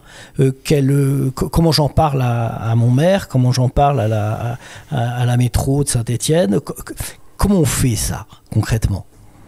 Déjà, en parler à la métro de Saint-Étienne me semble un peu déroger à l'idée même du concept. J'entends bien. Puisque dans sa fibre éco-énarchiste, notamment nord-américaine, il s'agissait de désurbaniser, donc de partir des grandes agglomérations littorales pour remonter à l'échelle de communautés d'existence qui renvoyaient, à un bassin versant, 2, à des cultures amérindiennes. Sauf qu'effectivement, dans cette expérience cascadienne nord-américaine, on est dans une culture de la nature qui est celle des grands paysages, des grands espaces, du sauvage. C'est pour ça qu'ils ont pris comme référent, on va dire écologique, le bassin versant. Nous n'avons pas, hexagonalement parlant, le même rapport au vivant, à la nature. On en a parlé déjà amplement. Ça ne veut pas dire qu'on échappe à la métropolisation du monde, mais néanmoins, l'idée des pays géographiques, l'idée des terroirs, l'idée des cultures locales, l'idée du rapport à la terre, des mondes agraires et de la paysannerie, c'est pas très éloigné quand même de notre propre trajectoire historique. Du coup, on n'est pas à la même échelle. Déjà se pose la question, de l'échelle, 2, du rapport aux institutions. L'échelle telle qu'elle est aujourd'hui considérée pour des raisons, comme je le disais, de respect des limites planétaires et donc de respect de la nécessité de laisser les écosystèmes se reproduire, face à la descente énergétique et matérielle, donc à la finitude des ressources, on est sur des périmètres qui sont dessinés par des comportements non pas totalement indolents, mais les moins impactants pour nos écologies. Et l'un des premiers éléments pour dessiner un espace de vie, ce sont nos mobilités. Si elles doivent être, et elles doivent l'être, décarbonées, si l'on doit renouer, je parlais du vélo, mais aussi de la traction animale, ou du partage de véhicules, on peut encore utiliser des véhicules qui utilisent modestement le fossile, à condition de le partager. Si on doit covoiturer ou toutes ces choses-là, parce que la voiture est quand même encore d'une certaine nécessité dans les ruralités, pour des raisons non pas d'épeuplement, mais d'éloignement des centres de décision et des centres économiques de production de richesse, il y a là un périmètre de 20 à 30 km. Voilà, qui se dessine et qui permet d'envisager de pouvoir se déplacer de manière peu impactante à l'échelle d'une demi ou d'une journée. Il y a bien évidemment aussi des paramètres d'accès aux ressources. Et l'accès aux ressources aujourd'hui, ce sont les terres, pour les cultiver différemment. Il ne s'agirait pas non plus de faire droit à l'agriculture conventionnelle et intensive, ou à l'élevage lui-même très intensif. Donc l'accès à la terre joue un rôle déterminant dans ce périmètre-là. Les logements vacants, par exemple, sont au nombre de plus de 3 millions en France. On nous dit à longueur de journée qu'il y a une pénurie de logements. Il y a une pénurie de logements dans les zones en tension. On a décidé d'entasser tout le monde. Mais 3,2 millions de logements vacants, 3,5 millions de résidences secondaires, plus d'1,5 million de meublés touristiques qui dorment à peu près 10 mois dans l'année. On n'a pas un problème de pénurie, on a un problème de répartition. Les espaces biorégionaux, tels qu'ils pourraient se dessiner, sur la somme des alternatives qui décideraient de se liguer et de s'agencer par ce terme-là et l'espace que ça pourrait dessiner, ces espaces biorégionaux accueillent, puisque les logements vacants sont à plus de 80% dans les périphéries. Bon. Donc la terre, les logements vacants, les mobilités décarbonées, la ressource forestière pour se chauffer à un moment donné, ou fabriquer, voilà. Il n'en demeure pas moins que ça dessine tous ces éléments-là, d'autres formes de vie. Et c'est indéniablement la sobriété dont on a parlé ou la frugalité qui pourrait s'y réaliser. Donc, ça part des formes de vie qu'il faut accoucher ou faire advenir à partir d'alternatives qui en véhiculent la nécessité et qui s'emploient, déjà microscopiquement parlant, à en faire modèle ou à les déployer. Des écolieux, j'en ai parlé, des enclaves décentralisées, des coopératives intégrales, des fermes sociales. Des points d'appui, et même, il n'y a pas besoin de label. C'est-à-dire qu'il n'y a pas besoin d'appartenir à une catégorie qui serait identifiée par la sociologie politique. Non, refermons cette boîte. En fait, dans les biorégions, il y a tout un tas d'émergences, y compris à l'échelle microscopique d'un foyer familial, d'une famille avec 2 enfants, ou d'un individu qui, nomade, vit dans son camion, ou d'un habitat léger et mobile, d'une yourte, d'une carter, d'un dôme, de ce que vous voulez, mais qui ont cette idée de la modestie de la trace et de la limitation de l'impact de sa propre existence. Et en fait, une biorégion part de formes de vie qui, par l'écologie, donc l'habité, le coopérer et l'autogérer dont j'ai parlé tout à l'heure, finalement dessine un autre périmètre, celui d'un écosystème qui serait remis en culture plutôt que d'être exploité à des fins mondiales ou à des fins nationales. Voilà. Donc il y a toute la spécialisation régionale qui va se jouer derrière. Il y a des écosystèmes entiers qui ont perdu de leur diversité. Les forêts sont dorénavant monocultivées. Voilà. La polyculture forestière devrait revenir, l'agroforesterie devrait œuvrer. Bon, on ne leur donne pas les moyens. Et bien voilà, peut-être que là, en comptant et en se comptant dans toutes les alternatives qui partagent au minimum les 3 communs dont j'ai parlé et qui souhaitent finalement pousser à la réalisation de ce que pourrait être un espace plus ample, plus large, qui s'organise pour anticiper l'accueil et l'hospitalité, le refuge, la bulle, la brèche dont j'ai déjà parlé, se constitue en communauté d'appartenance à une échelle biorégionale. Bon. Mais ce n'est pas en allant frapper à la porte des institutions que, bien évidemment, puisque les institutions elles-mêmes, les métropoles, 2 d'entre elles ont décidé de s'autoproclamer biorégion ou de voir comment elle pourrait s'autoproclamer biorégion, Lyon et Bordeaux. La Commission européenne, le droit européen, parle d'éco-région ou de bioterritoire, mais à l'échelle méga-régionale qu'on a créée, hein, Auvergne-Rhône-Alpes, Occitanie, ça n'a aucun sens. Les écosystèmes dont nous parlons à ces échelles-là sont des écosystèmes, en fait, qui sont pensés à des fins d'adaptation climatique, mais en aucun cas de forêt nourricière ou de terre de survie. Adaptation climatique avec les préceptes néolibéraux classiques. Donc tout à fait. En déplaçant des écosystèmes, en voyant et en considérant de loin avec ses jumelles de Bruxelles qu'une forêt égale une forêt, donc il nous faudrait absolument, parce qu'il va y avoir de l'évapotranspiration. Qu'une forêt de Douglas, ça n'a pas la même capacité d'humidité et de vie et de régénération qu'une forêt multiplement constituée où il y a 30% de bois mort qui vient régénérer le sol, qui est quand même la seule richesse de l'humanité. Soyons clairs, l'horizon superficiel du sol, c'est ce qui nous fait en fait survivre. Bon, je referme la parenthèse. Du coup, moi je ne crois pas une seule seconde dans la capacité des institutions, du fait même de leur capacité digestive, à pouvoir se saisir et à réagir favorablement. Donc, comment on s'y prend? Eh ben, en s'unissant à l'échelle des alternatives, en partageant les communs et en voyant s'il peut découler de cette réalité-là une volonté de faire politique différemment. Sur d'autres bases d'organisation, alors là, du coup, d'autres éléments de communication, je pense qu'autour de la communication politique, il y a quelque chose à jouer, pour continuer à faire entendre la musique, à convaincre d'autres venant d'arriver, que, en fait, l'espace de référence ne serait pas le bassin de vie tel que l'INSEE l'a défendu, qui est très fonctionnel, encore plus le bassin de vie vécu, puisque maintenant l'INSEE s'est fendu de cette chose-là, mais ce que l'on a appelé historiquement des pays géographiques. Les pays géographiques sont issus de l'ancien temps, étaient au nombre de 496 il y a encore quelques années, ont été recréés à la fin des années 90 par les institutions d'État, dorénavant convertis au PETR, donc pôle d'équilibre territoriaux et ruraux, donc à des fins de développement, soyons clairs. Voilà. Mais néanmoins, dans leur découpage, le nombre, donc 496, maintenant on est à 313, donc il y a un effet de grossissement, c'est comme les intercommunalités XXL ou les métropoles qui digèrent des territoires entiers, c'est toujours les méga-régions, voilà, on est dans l'œuvre de la croissance et du grossissement. Je referme la parenthèse, les pays géographiques pourraient être, à mon avis, la bonne échelle de référence institutionnelle telle qu'elle continue à subsister, mais difficilement. Les pays géographiques n'ont jamais reçu véritablement les moyens qui leur étaient destinés et n'ont jamais occupé la place institutionnelle que d'autres ont pris. Bon. Il n'en demeure pas moins que peut-être que ces institutions-là, si jamais il s'agissait d'aller frapper à la porte autour des pays géographiques, des foyers ruraux, des centres permanents d'initiation à l'environnement, de tout un tas d'acteurs qui ont perdu en légitimité parce que l'État les a dépossédés, dépouillés. Il y a là, à mon avis, à unir les subalternités institutionnelles à partir de l'ensemble des alternatives qui, maillant le territoire, redonnent vie et dynamisent ce que pourrait être un périmètre pertinent et par essence écologique, donc biorégional. Voilà. Comme je le disais tout à l'heure, à l'échelle d'une moyenne montagne, du côté de Grenoble, la moyenne montagne attire depuis 30 à 40 ans des gens qui suffoquent et qui préfèrent s'offrir une birésidentialité.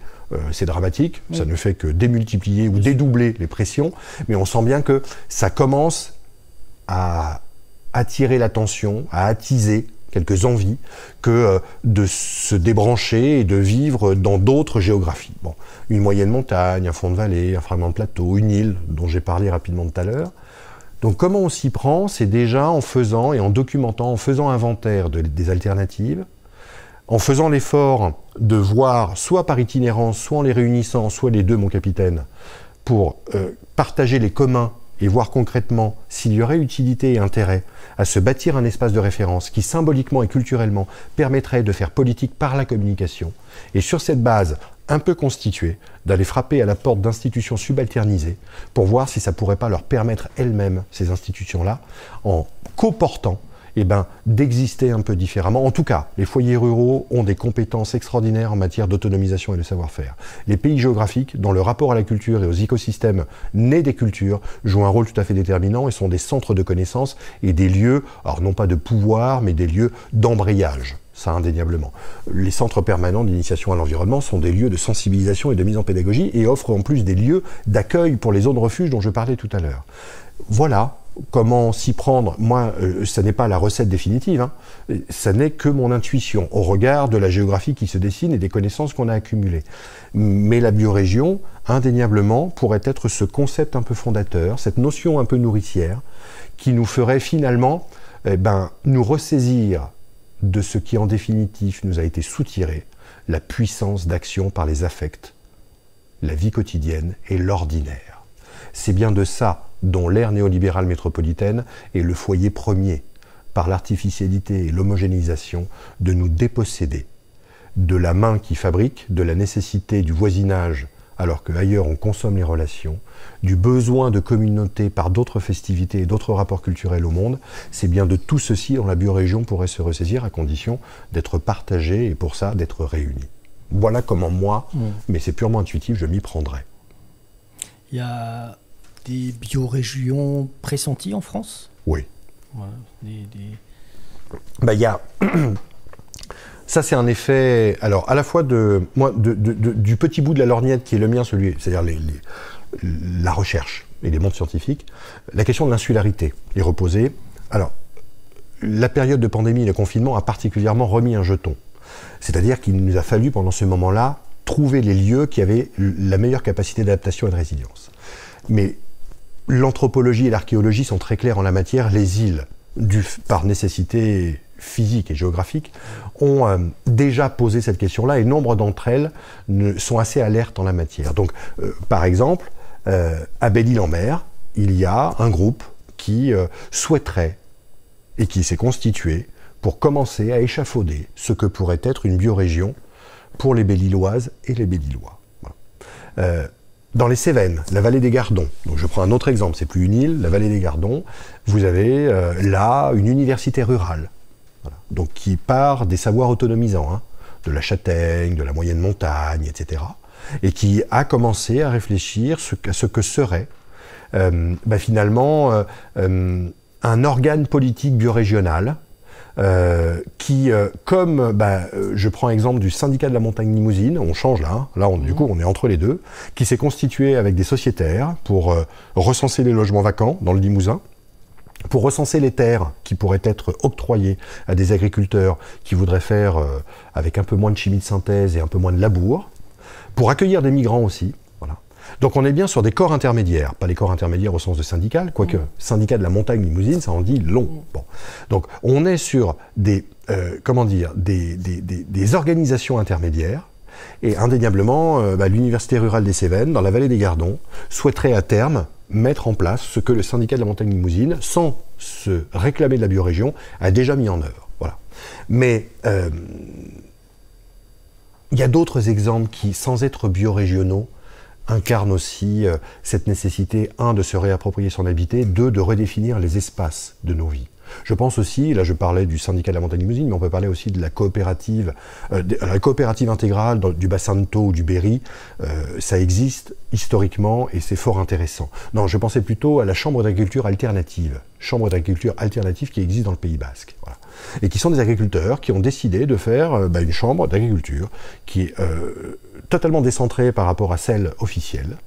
C'est-à-dire dans le partage des compétences, dans le partage des ressources, dans le partage des outils, dans le partage des savoir-faire, de faire tout simplement une coopération réellement alternative et qui fonctionne fort bien, qui unit chaque jour davantage. Alors tu vas me dire, c'est le Pays Basque. Les Cévennes, ce sont des lieux de résistance. Belle-Île, ça appartient un peu à la Bretagne. La Bretagne, il ne faut pas lui faire à l'envers en matière de perspective autonomisante. Hein, d'accord.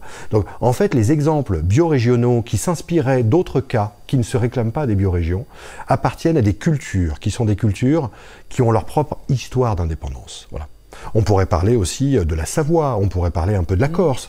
Il y a là, indéniablement, un foyer autonomisant qui est un creuset facilitant l'émergence de la biorégion comme alternative politique à ce que serait aujourd'hui le millefeuille territorial et surtout la dépossession, parce que le millefeuille territorial fait qu'une petite commune rurale est totalement sous perfusion de la strate nationale, que les départements sont dépouillés de leurs propres capacités, bref, qu'il y a une recentralisation des pouvoirs et que c'est pas une question de petite commune versus la métropole. C'est bien une question d'emboîtement descendant d'une organisation purement étatiste du monde, voilà, hyper centralisée.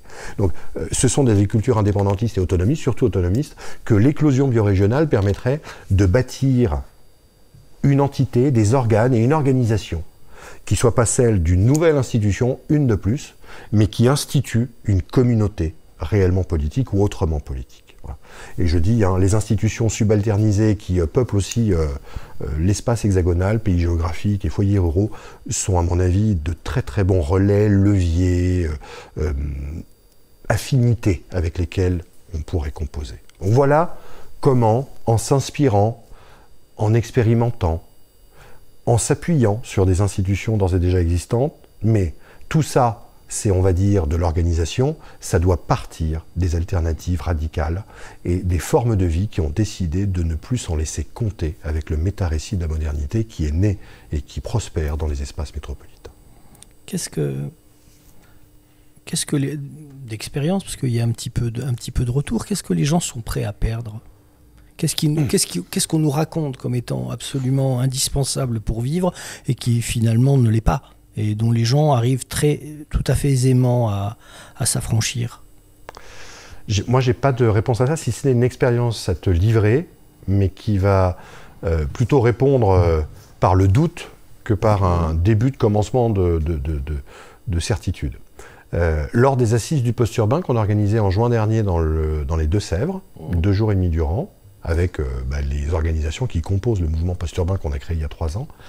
Il y a une jeune collègue, Fanny L, qui est designeuse, qui a proposé un atelier autour du confort. Elle a appelé ça « Déconforama, le pays où la vie est moins chiante ». Bon. L'idée à une vingtaine de personnes, 15-20, était de réfléchir une demi-journée sur, justement, ce que l'on va devoir quitter et ce que l'on va devoir conserver. Chacun était donc, non pas sommé, mais invité à réfléchir à partir de ses habitudes, à partir de son propre confort, était invité à énoncer et, ce faisant derrière, à commencer un peu à trier. Et ce que ça a provoqué, et c'est ça qui est peut-être aujourd'hui le plus intéressant, ou en tout cas qui pose question, c'est que l'issue de l'atelier a été 4 objets qui sont clairement des objets du survivalisme. Qu'est-ce à dire ? Que nous avions que des survivalistes? Que nenni, mon ami. Ils n'étaient pas tous survivalistes, et d'ailleurs, assez peu nombreux étaient ceux qui participaient à l'atelier.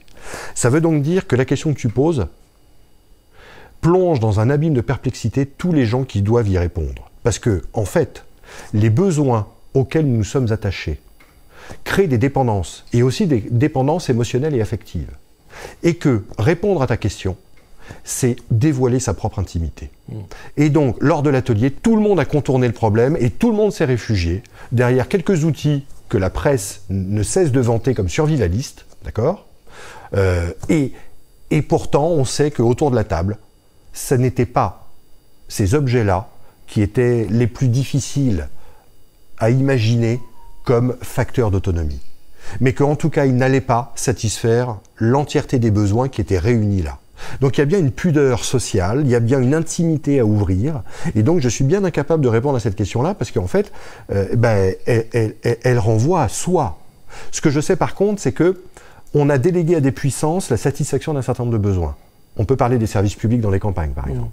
Et que la perspective biorégionale ou la perspective post-urbaine, donc les biorégions post-urbaines, implique très directement que nous reconsidérions ces services publics-là. On ne va pas pouvoir avoir un plateau chirurgical à 30 km de chez soi. On ne va pas pouvoir avoir un système ferroviaire qui nous fait nous déplacer à grande vitesse, à moins de 15 km de chez soi. La descente énergétique, la descente matérielle, la dévastation écologique ne permettent plus ces choses-là. Donc ça, par contre, on peut en discuter. Quels sont les services publics, mais parce qu'on les a délégués. Ça ne nous implique pas en termes d'attache, ou en tout cas, c'est déjà lové dans une représentation politique du monde, avec des formes de militance et des organisations partidaires. Donc, on peut très bien se laisser porter dans la défense des services publics. Non, là, ce qui a créé le trouble lors de l'atelier, c'est véritablement son rapport à l'écran, son rapport au manger, son rapport au chauffer, bref, tout ce qui fait vitalité ou nécessité vitale de nos propres existences. Voilà.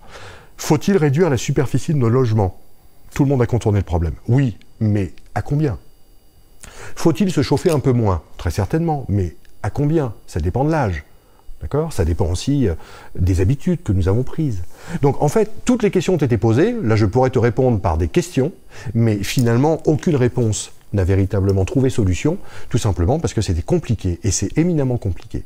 On a les systèmes de besoins, finalement, par la consommation rabattue sur l'individu, non discutable et non discutée, puisqu'il ne s'agirait pas de remettre en cause, dans l'ordre politique ambiant, le système consumériste qui agit nos vies, fait que ces choix, que ça renvoie finalement à chacune et chacun, et que c'est soit vis-à-vis de soi ou par rapport à soi que le choix peut être fait. Voilà ce que l'atelier a finalement dévoilé, une difficulté, une rigidité à pouvoir décemment, collectivement, se poser la question. Oui, l'avion, il faut le mettre de côté, ça c'est acquis. Mais c'est pas ce qui compose le quotidien de ta vie, de ma vie. Voilà, on peut pas dire qu'on a pris l'avion hier matin et qu'on le reprendra après-demain. Donc tout ce qui est de l'ordre de l'exceptionnalité, c'est clarifié. C'est véritablement le quotidien. C'est difficile, parce que ça dévoile. Alors peut-être que le dispositif d'atelier n'était pas adapté. En tout cas, il y a un protocole là de renseignement qu'il va falloir un peu affiner. Oui, c'est difficile pour tout le monde. Le transport, c'est compliqué. Complètement. Bien sûr, quand on en parle, c'était C42, oui, on imagine bien un village comme ça, avec 25 véhicules, 9 places, et puis un système comme ça de réservation, et plus de véhicules individuels.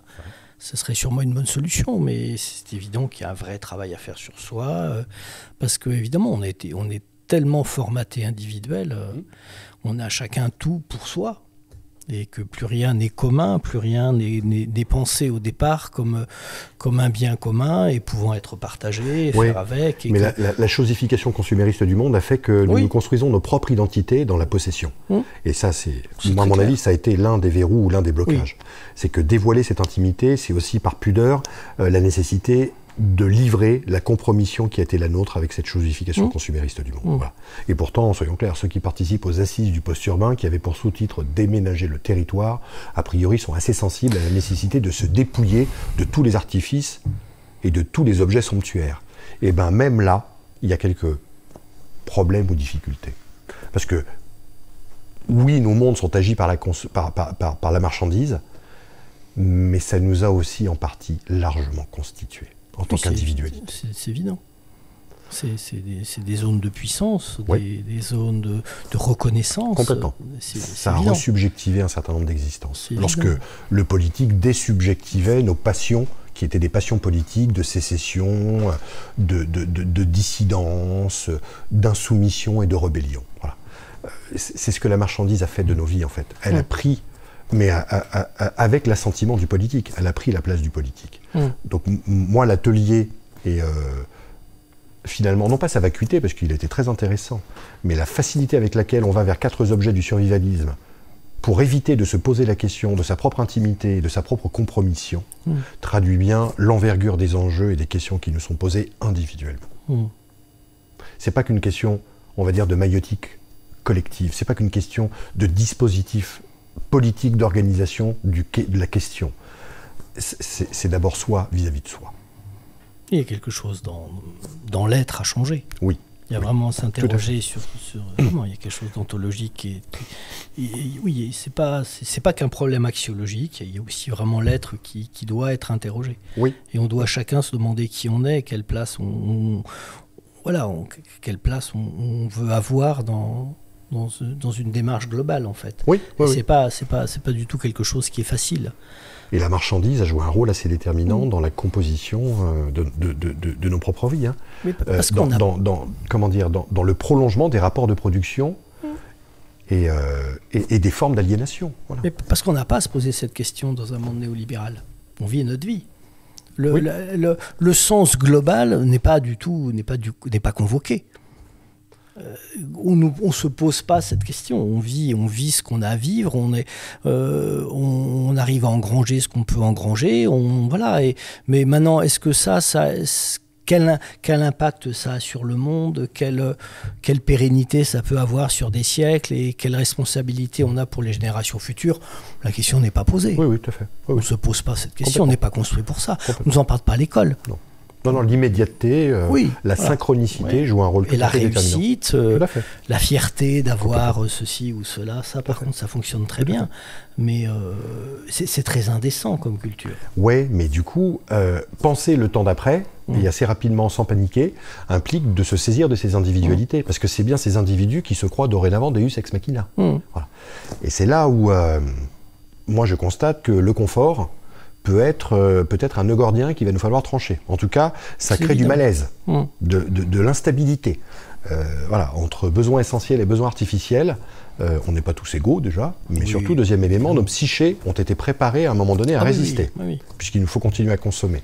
Là, il semblerait qu'à la question que tu posais, il y ait plus de difficultés que simplement le nettoyage pré-déménagement. Voilà. Des gens de ma génération, c'est flagrant. Ah oui. Parce que, voilà, en étant né en 62, c'est vraiment une question qu'on ne se posait pas. Je ne me suis jamais posé. Je ne sais pas, peut-être que ça m'interroge à 40 ans, mais avant je sais. Enfin, c'est pas compliqué.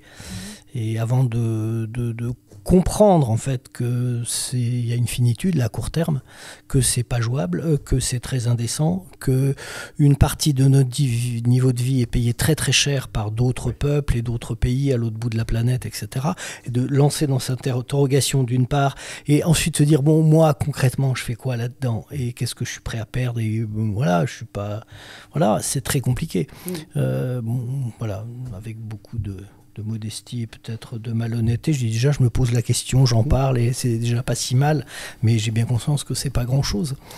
Maintenant, effectivement, il y a peut-être un effet de génération. Par contre,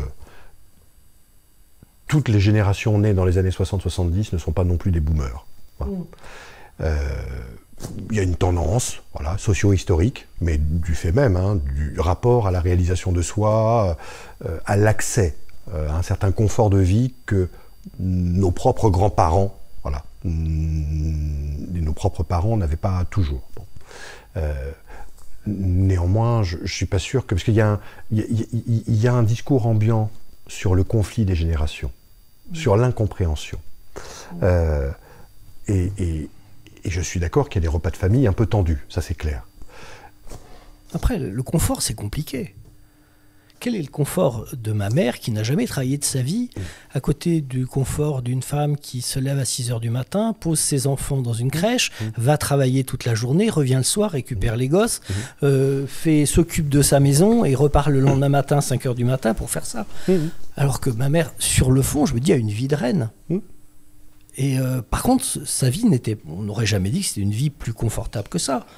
Oui, mais... Ça interroge quand même sur ce qu'est le confort. Je ne sais pas, sur lui, il n'y a pas des tas de femmes qui disent, si je pouvais rester à la maison, à bouquiner, à faire d'autres choses. Oui, je crois que... Ce serait un immense confort. Le problème, c'est que c'est aussi travaillé par le conservatisme ambiant, par le retour de quelques valeurs que l'on croyait un peu dépassées. C'est pour ça que je crois sincèrement que il y a indéniablement des différences générationnelles, mais il y a aussi des rapports à la production et des classes sociales qui ont expliqué que nos parents et grands-parents étaient très, finalement, inégaux face à l'accès au confort dont on vante les mérites à longueur de journée. Voilà.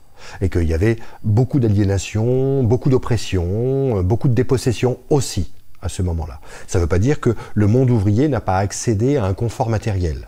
Bon. Mais ça s'est fait quand même dans quelques douleurs, dans quelques oppressions. Les exodes ruraux forcés, il fallait se les taper. Voilà. On a déplacé des centaines de milliers, voire des millions de personnes. Donc voilà, moi je me dis qu'à mieux comprendre ce à quoi certains boomers sont amenés à tenir, ça nous permet aussi de comprendre par quoi ils sont passés en termes de violence par moment pour accéder à la situation qu'ils cherchent à défendre. Et donc à mieux saisir, là aussi, la psyché latente, voilà, le surmoi qui se trame derrière ça.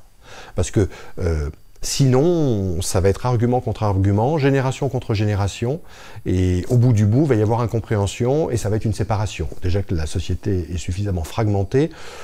Et puis, dernier élément, je pense que c'est aussi au sein de la cellule familiale, qui est clairement travaillée aussi par l'ordre bourgeois, je referme la parenthèse, mais c'est aussi au sein de la cellule familiale qu'il peut y avoir des réagencements, voilà, que des convictions peuvent naître. Ça, c'est un fait alors, du néolibéralisme ambiant, d'avoir réattribué de la capacité à des foyers, à des cellules familiales. Voilà. Ça existait par le passé, c'est un moyen de cultiver la marchandise, hein, d'accord, par la transmission de génération en génération, mais je crois, ou en tout cas à l'épreuve des cas dont je parlais, des écolieux, des communautés intentionnelles, des enclaves décentralisées, la question du petit groupe, et par moment, pour les écolieux, la question du foyer familial est indéniablement aussi un relais ou un levier pour transmettre d'autres valeurs et se former de manière multigénérationnelle. Donc voilà, c'est d'un point de vue tactique que je dis qu'il ne faudrait pas aller trop dans le sens de l'opposition générationnelle, parce que ça renvoie à des institutions sociales, ça renvoie à des organisations qui, micro-localement, peuvent être des grands facilitateurs de la rencontre, de l'échange, de la dispute, mais aussi du changement collectif. Et sans magnifier ce que la famille aussi crée comme oppression et forme d'aliénation, hein, soyons clairs. Évident, oui, par l'autorité, par le patriarcat, par toutes ces choses-là. Le patriarcat souffre un peu en ce moment quand même. Ouais. J'ai l'impression que c'est... Il était un peu temps quand même. Mona Chollet a fait le travail quand même. Est-ce que tu aurais une... Alors, je ne sais pas du tout ton boulot, évidemment que probablement tu n'en sais rien, mais malgré tout, vu qu'il y a une urgence écologique, à 30 ans, vraiment, ça va arriver très vite maintenant, les boucles de rétroaction sont là, on voit bien que la célérité à laquelle le climat va changer devient terrible, en sachant que le climat n'est pas du tout l'unique problème qu'on va avoir à régler. Tu vois un timing... probable, possible, ou est-ce que ça va être très, très, très compliqué? Un timing de quoi? Est-ce qu'on arrivera à se transformer suffisamment vite pour qu'il n'y ait pas la véritable extinction de l'espèce totale? Parce que, bon, Antonio Guterres parle quand même de la fin de l'humanité à 100 ans. Ouais, lui... Moi, je ne suis pas sûr qu'on soit entré dans le temps de la transformation. En tout cas, tous les signaux indiquent bien que c'est plutôt le surplace et le conservatisme qui tendent à l'emporter. Mais pour moi, s'il y a périodisation à opérer, les 30 prochaines années comme conscientisation de l'effondrement engagé et les 50 suivantes, donc à horizon 2100, le seul moment avec lequel on va devoir composer pour réellement transformer nos formes de vie. Voilà. Pour moi, ça se joue emboîté à 5, 30 et 80 ans. Bon. Mais selon des modalités qui sont pour moi imprévisibles, des situations que l'on ne peut pas réellement futurer, si ce n'est les déplacements déjà engagés, etc. Mais pour moi, il y a une première étape qui est celle à 25 ou 30 ans. 2050 est quelque chose, non pas le 1er janvier, on n'a rien à fêter, mais il y a quelque chose qui va se jouer à cet horizon-là. C'est-à-dire que... on a 1 milliard de réfugiés climatiques en 2050. Tout à fait. Et on a des coordonnées écologiques qui vont s'emballer. Et on a quelque chose qui va nous faire clarifier la situation entre la négation et la dénégation, donc le déni de certains, et la réalité vécue par d'autres. Je pense que ça va clarifier le débat. Voilà. Mais sera-t-il encore temps d'agir entre 2050 et 2100? C'est là où je me dis, plus la conscience de cette chose-là et plus l'adaptation pratique est engagée, plus vite cette chose-là est engagée, et moins on évitera les drames qui risquent indéniablement entre 2050 et 2100 se réaliser. Voilà.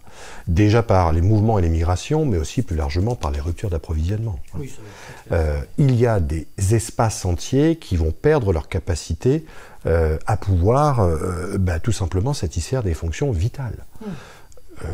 Ça va être la guerre pour la survie, ça va être la lutte pour la survie, pour les existences. Au nom de la subsistance, ça serait bien que ça arrive plus vite. Mais pour moi, de ce que je lis particulièrement du côté des événements climatiques, du chaos et de la dévastation, des pollutions, de la fonte et de la fin des ressources, c'est à horizon de 30 ans que le constat sera fait collectivement. De là à savoir comment chacun et chacune sera amené à se positionner, ça j'en sais guère plus. Et après on aura 50 ans, tout au plus selon moi, pour véritablement, non pas infléchir, mais trouver les capacités d'adaptation. Oui, parce que, j'ai oublié de le dire d'entrée, l'effondrement pour moi est déjà engagé. Ah oui, c'est clair.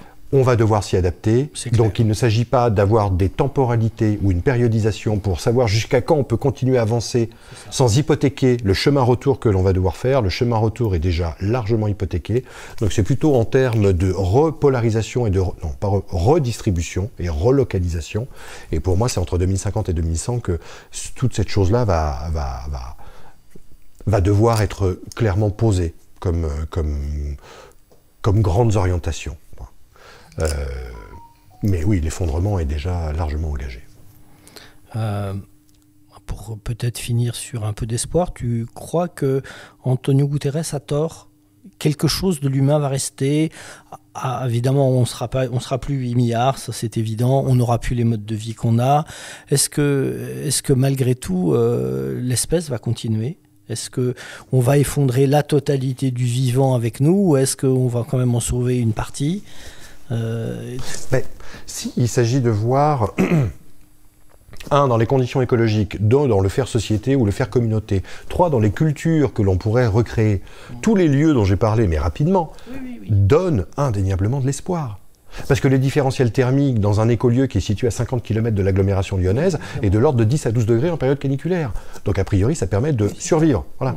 Parce que l'accès à la terre permet, en mangeant différemment, peut-être un peu moins, mais surtout différemment, qualitativement, ça permet de sustenter nos besoins caloriques journaliers. Donc pour moi, ces formes alternatives de vie, c'est pour ça que j'ai insisté sur ce point-là, finalement donnent énormément d'espoir, à condition qu'il y ait non pas une planification encore moins écologique et territoriale, mais que ça soit suffisamment partagé et que les conditions des 30 prochaines années dorénavant emportent la mise sur le fait même que nous allons devoir nous transformer pour que les 50 années suivantes, nous puissions non pas inverser la tendance, mais nous adapter.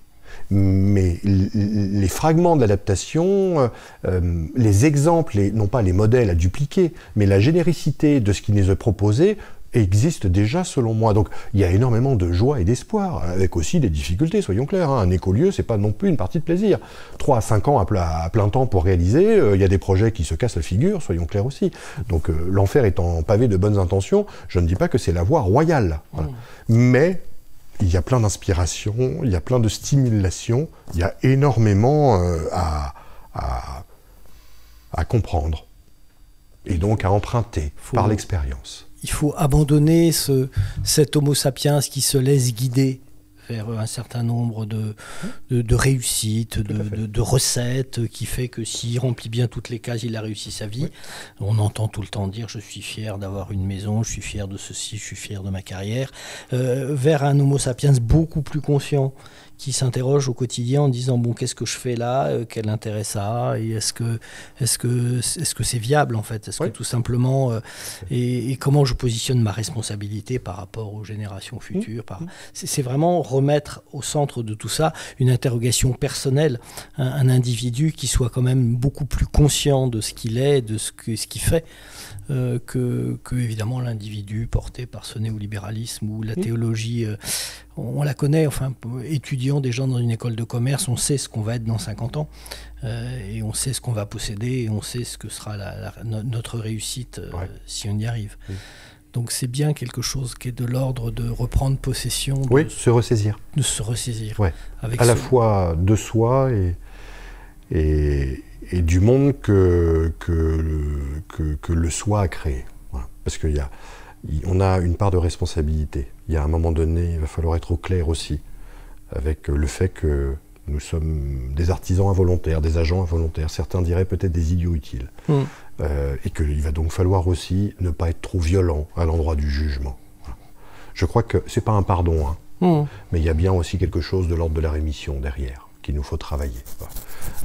Ce n'est pas la touche finale et sa religiosité, mais travaillons aussi dans le sens de notre propre capacité à imaginer finalement nous être trompés. C'est bien se ressaisir qui se trame derrière. Mais ça doit être aussi agi par un peu de félicité ou de joie. Et là, il y a beaucoup de cas et d'expériences qui nous donnent matière à évoluer et à s'interroger. Donc, cultivons ça en nous. Et je crois que moi, je ne suis pas défaitiste pour un sou en général. Et là, je ne vois pas... il y a des risques d'une envergure quasi tellurique. Ah oui, j'ai oublié de dire qu'il y a des villes qui s'enfoncent sous le poids du béton. Oui.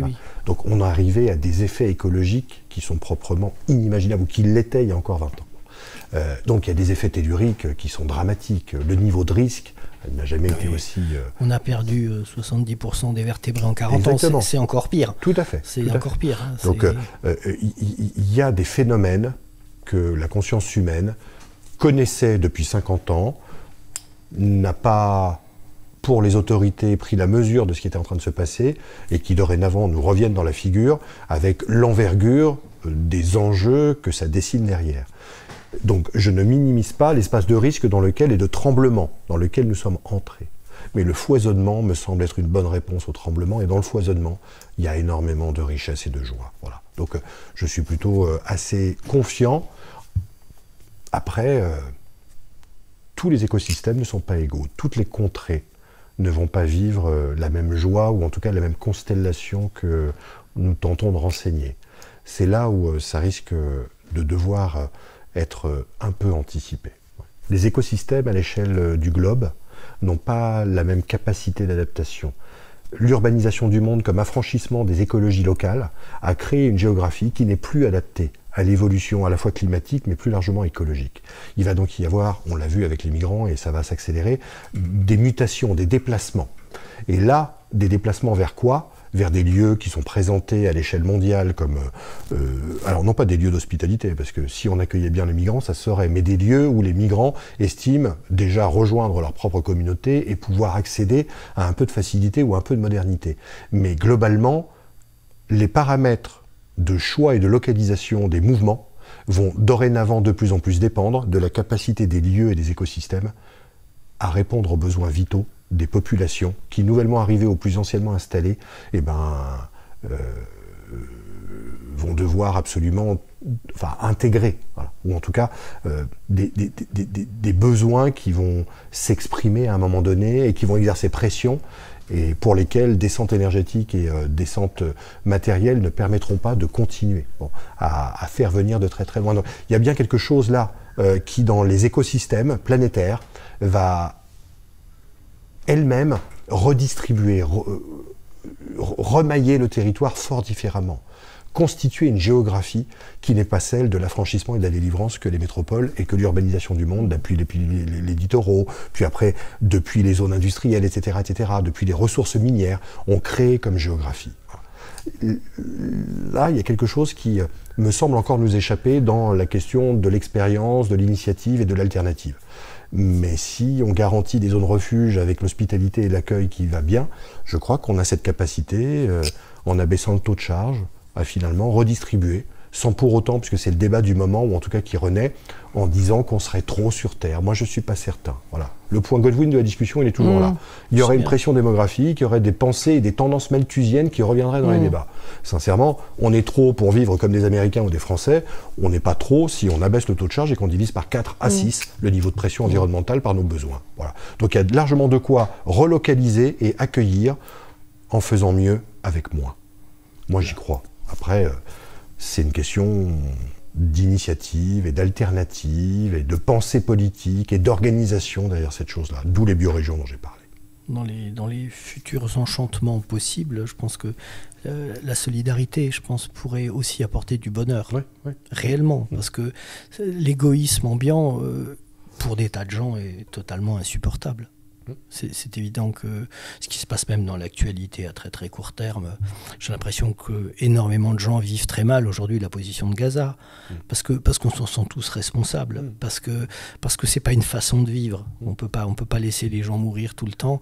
Les 80 morts par jour dans des zodiacs entre la Libye et Pantelleria, enfin c'est quelque chose qui nous porte du bonheur. On n'est pas tout à fait bien. Oui, mais le problème, c'est qu'on a laissé au mouvement réactionnaire et identitaire le récit de civilisation. C'est très clair. Et que la question de la migration est devenue un marqueur, un barycentre, un centre de gravité, pour certains qui se voient déjà dans des carrières politiques. Heureusement, on les rappelle à leur réalité. On les connaît.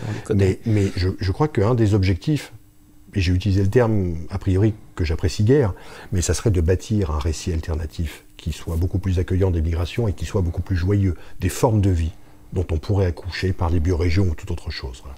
Là, le politique est totalement défaillant. C'est pas la sobriété énergétique, c'est pas l'électromobilité dont on a parlé, qui tient lieu de désir collectif. Et pourtant, il y a une soif de cette chose-là. Il y a un besoin de nourrir autrement que par le fait migratoire et le grand remplacement, ce que nous, on appelle finalement le déménagement des territoires, et pour lequel on emprunte à des géographes autonomistes des années 60-70. Il y a beaucoup de joie à penser une autre géographie, à se projeter dans d'autres lieux habités, par d'autres manières d'être au monde, et en faisant droit à un peu plus de vivant que les espaces artificialisés. Là, je crois qu'il y a vraiment un enjeu dans les débats crapuleux du moment, de proposer d'autres scénarios qui soient un peu plus gais et joyeux, en tout cas qui posent autrement la question de la tolérance, de la solidarité, de l'accueil et de l'hospitalité.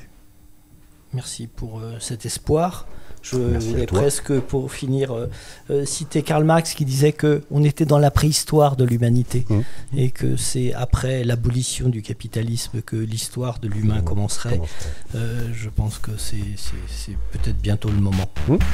Espérons. Espérons. Merci à toi. Merci à toi.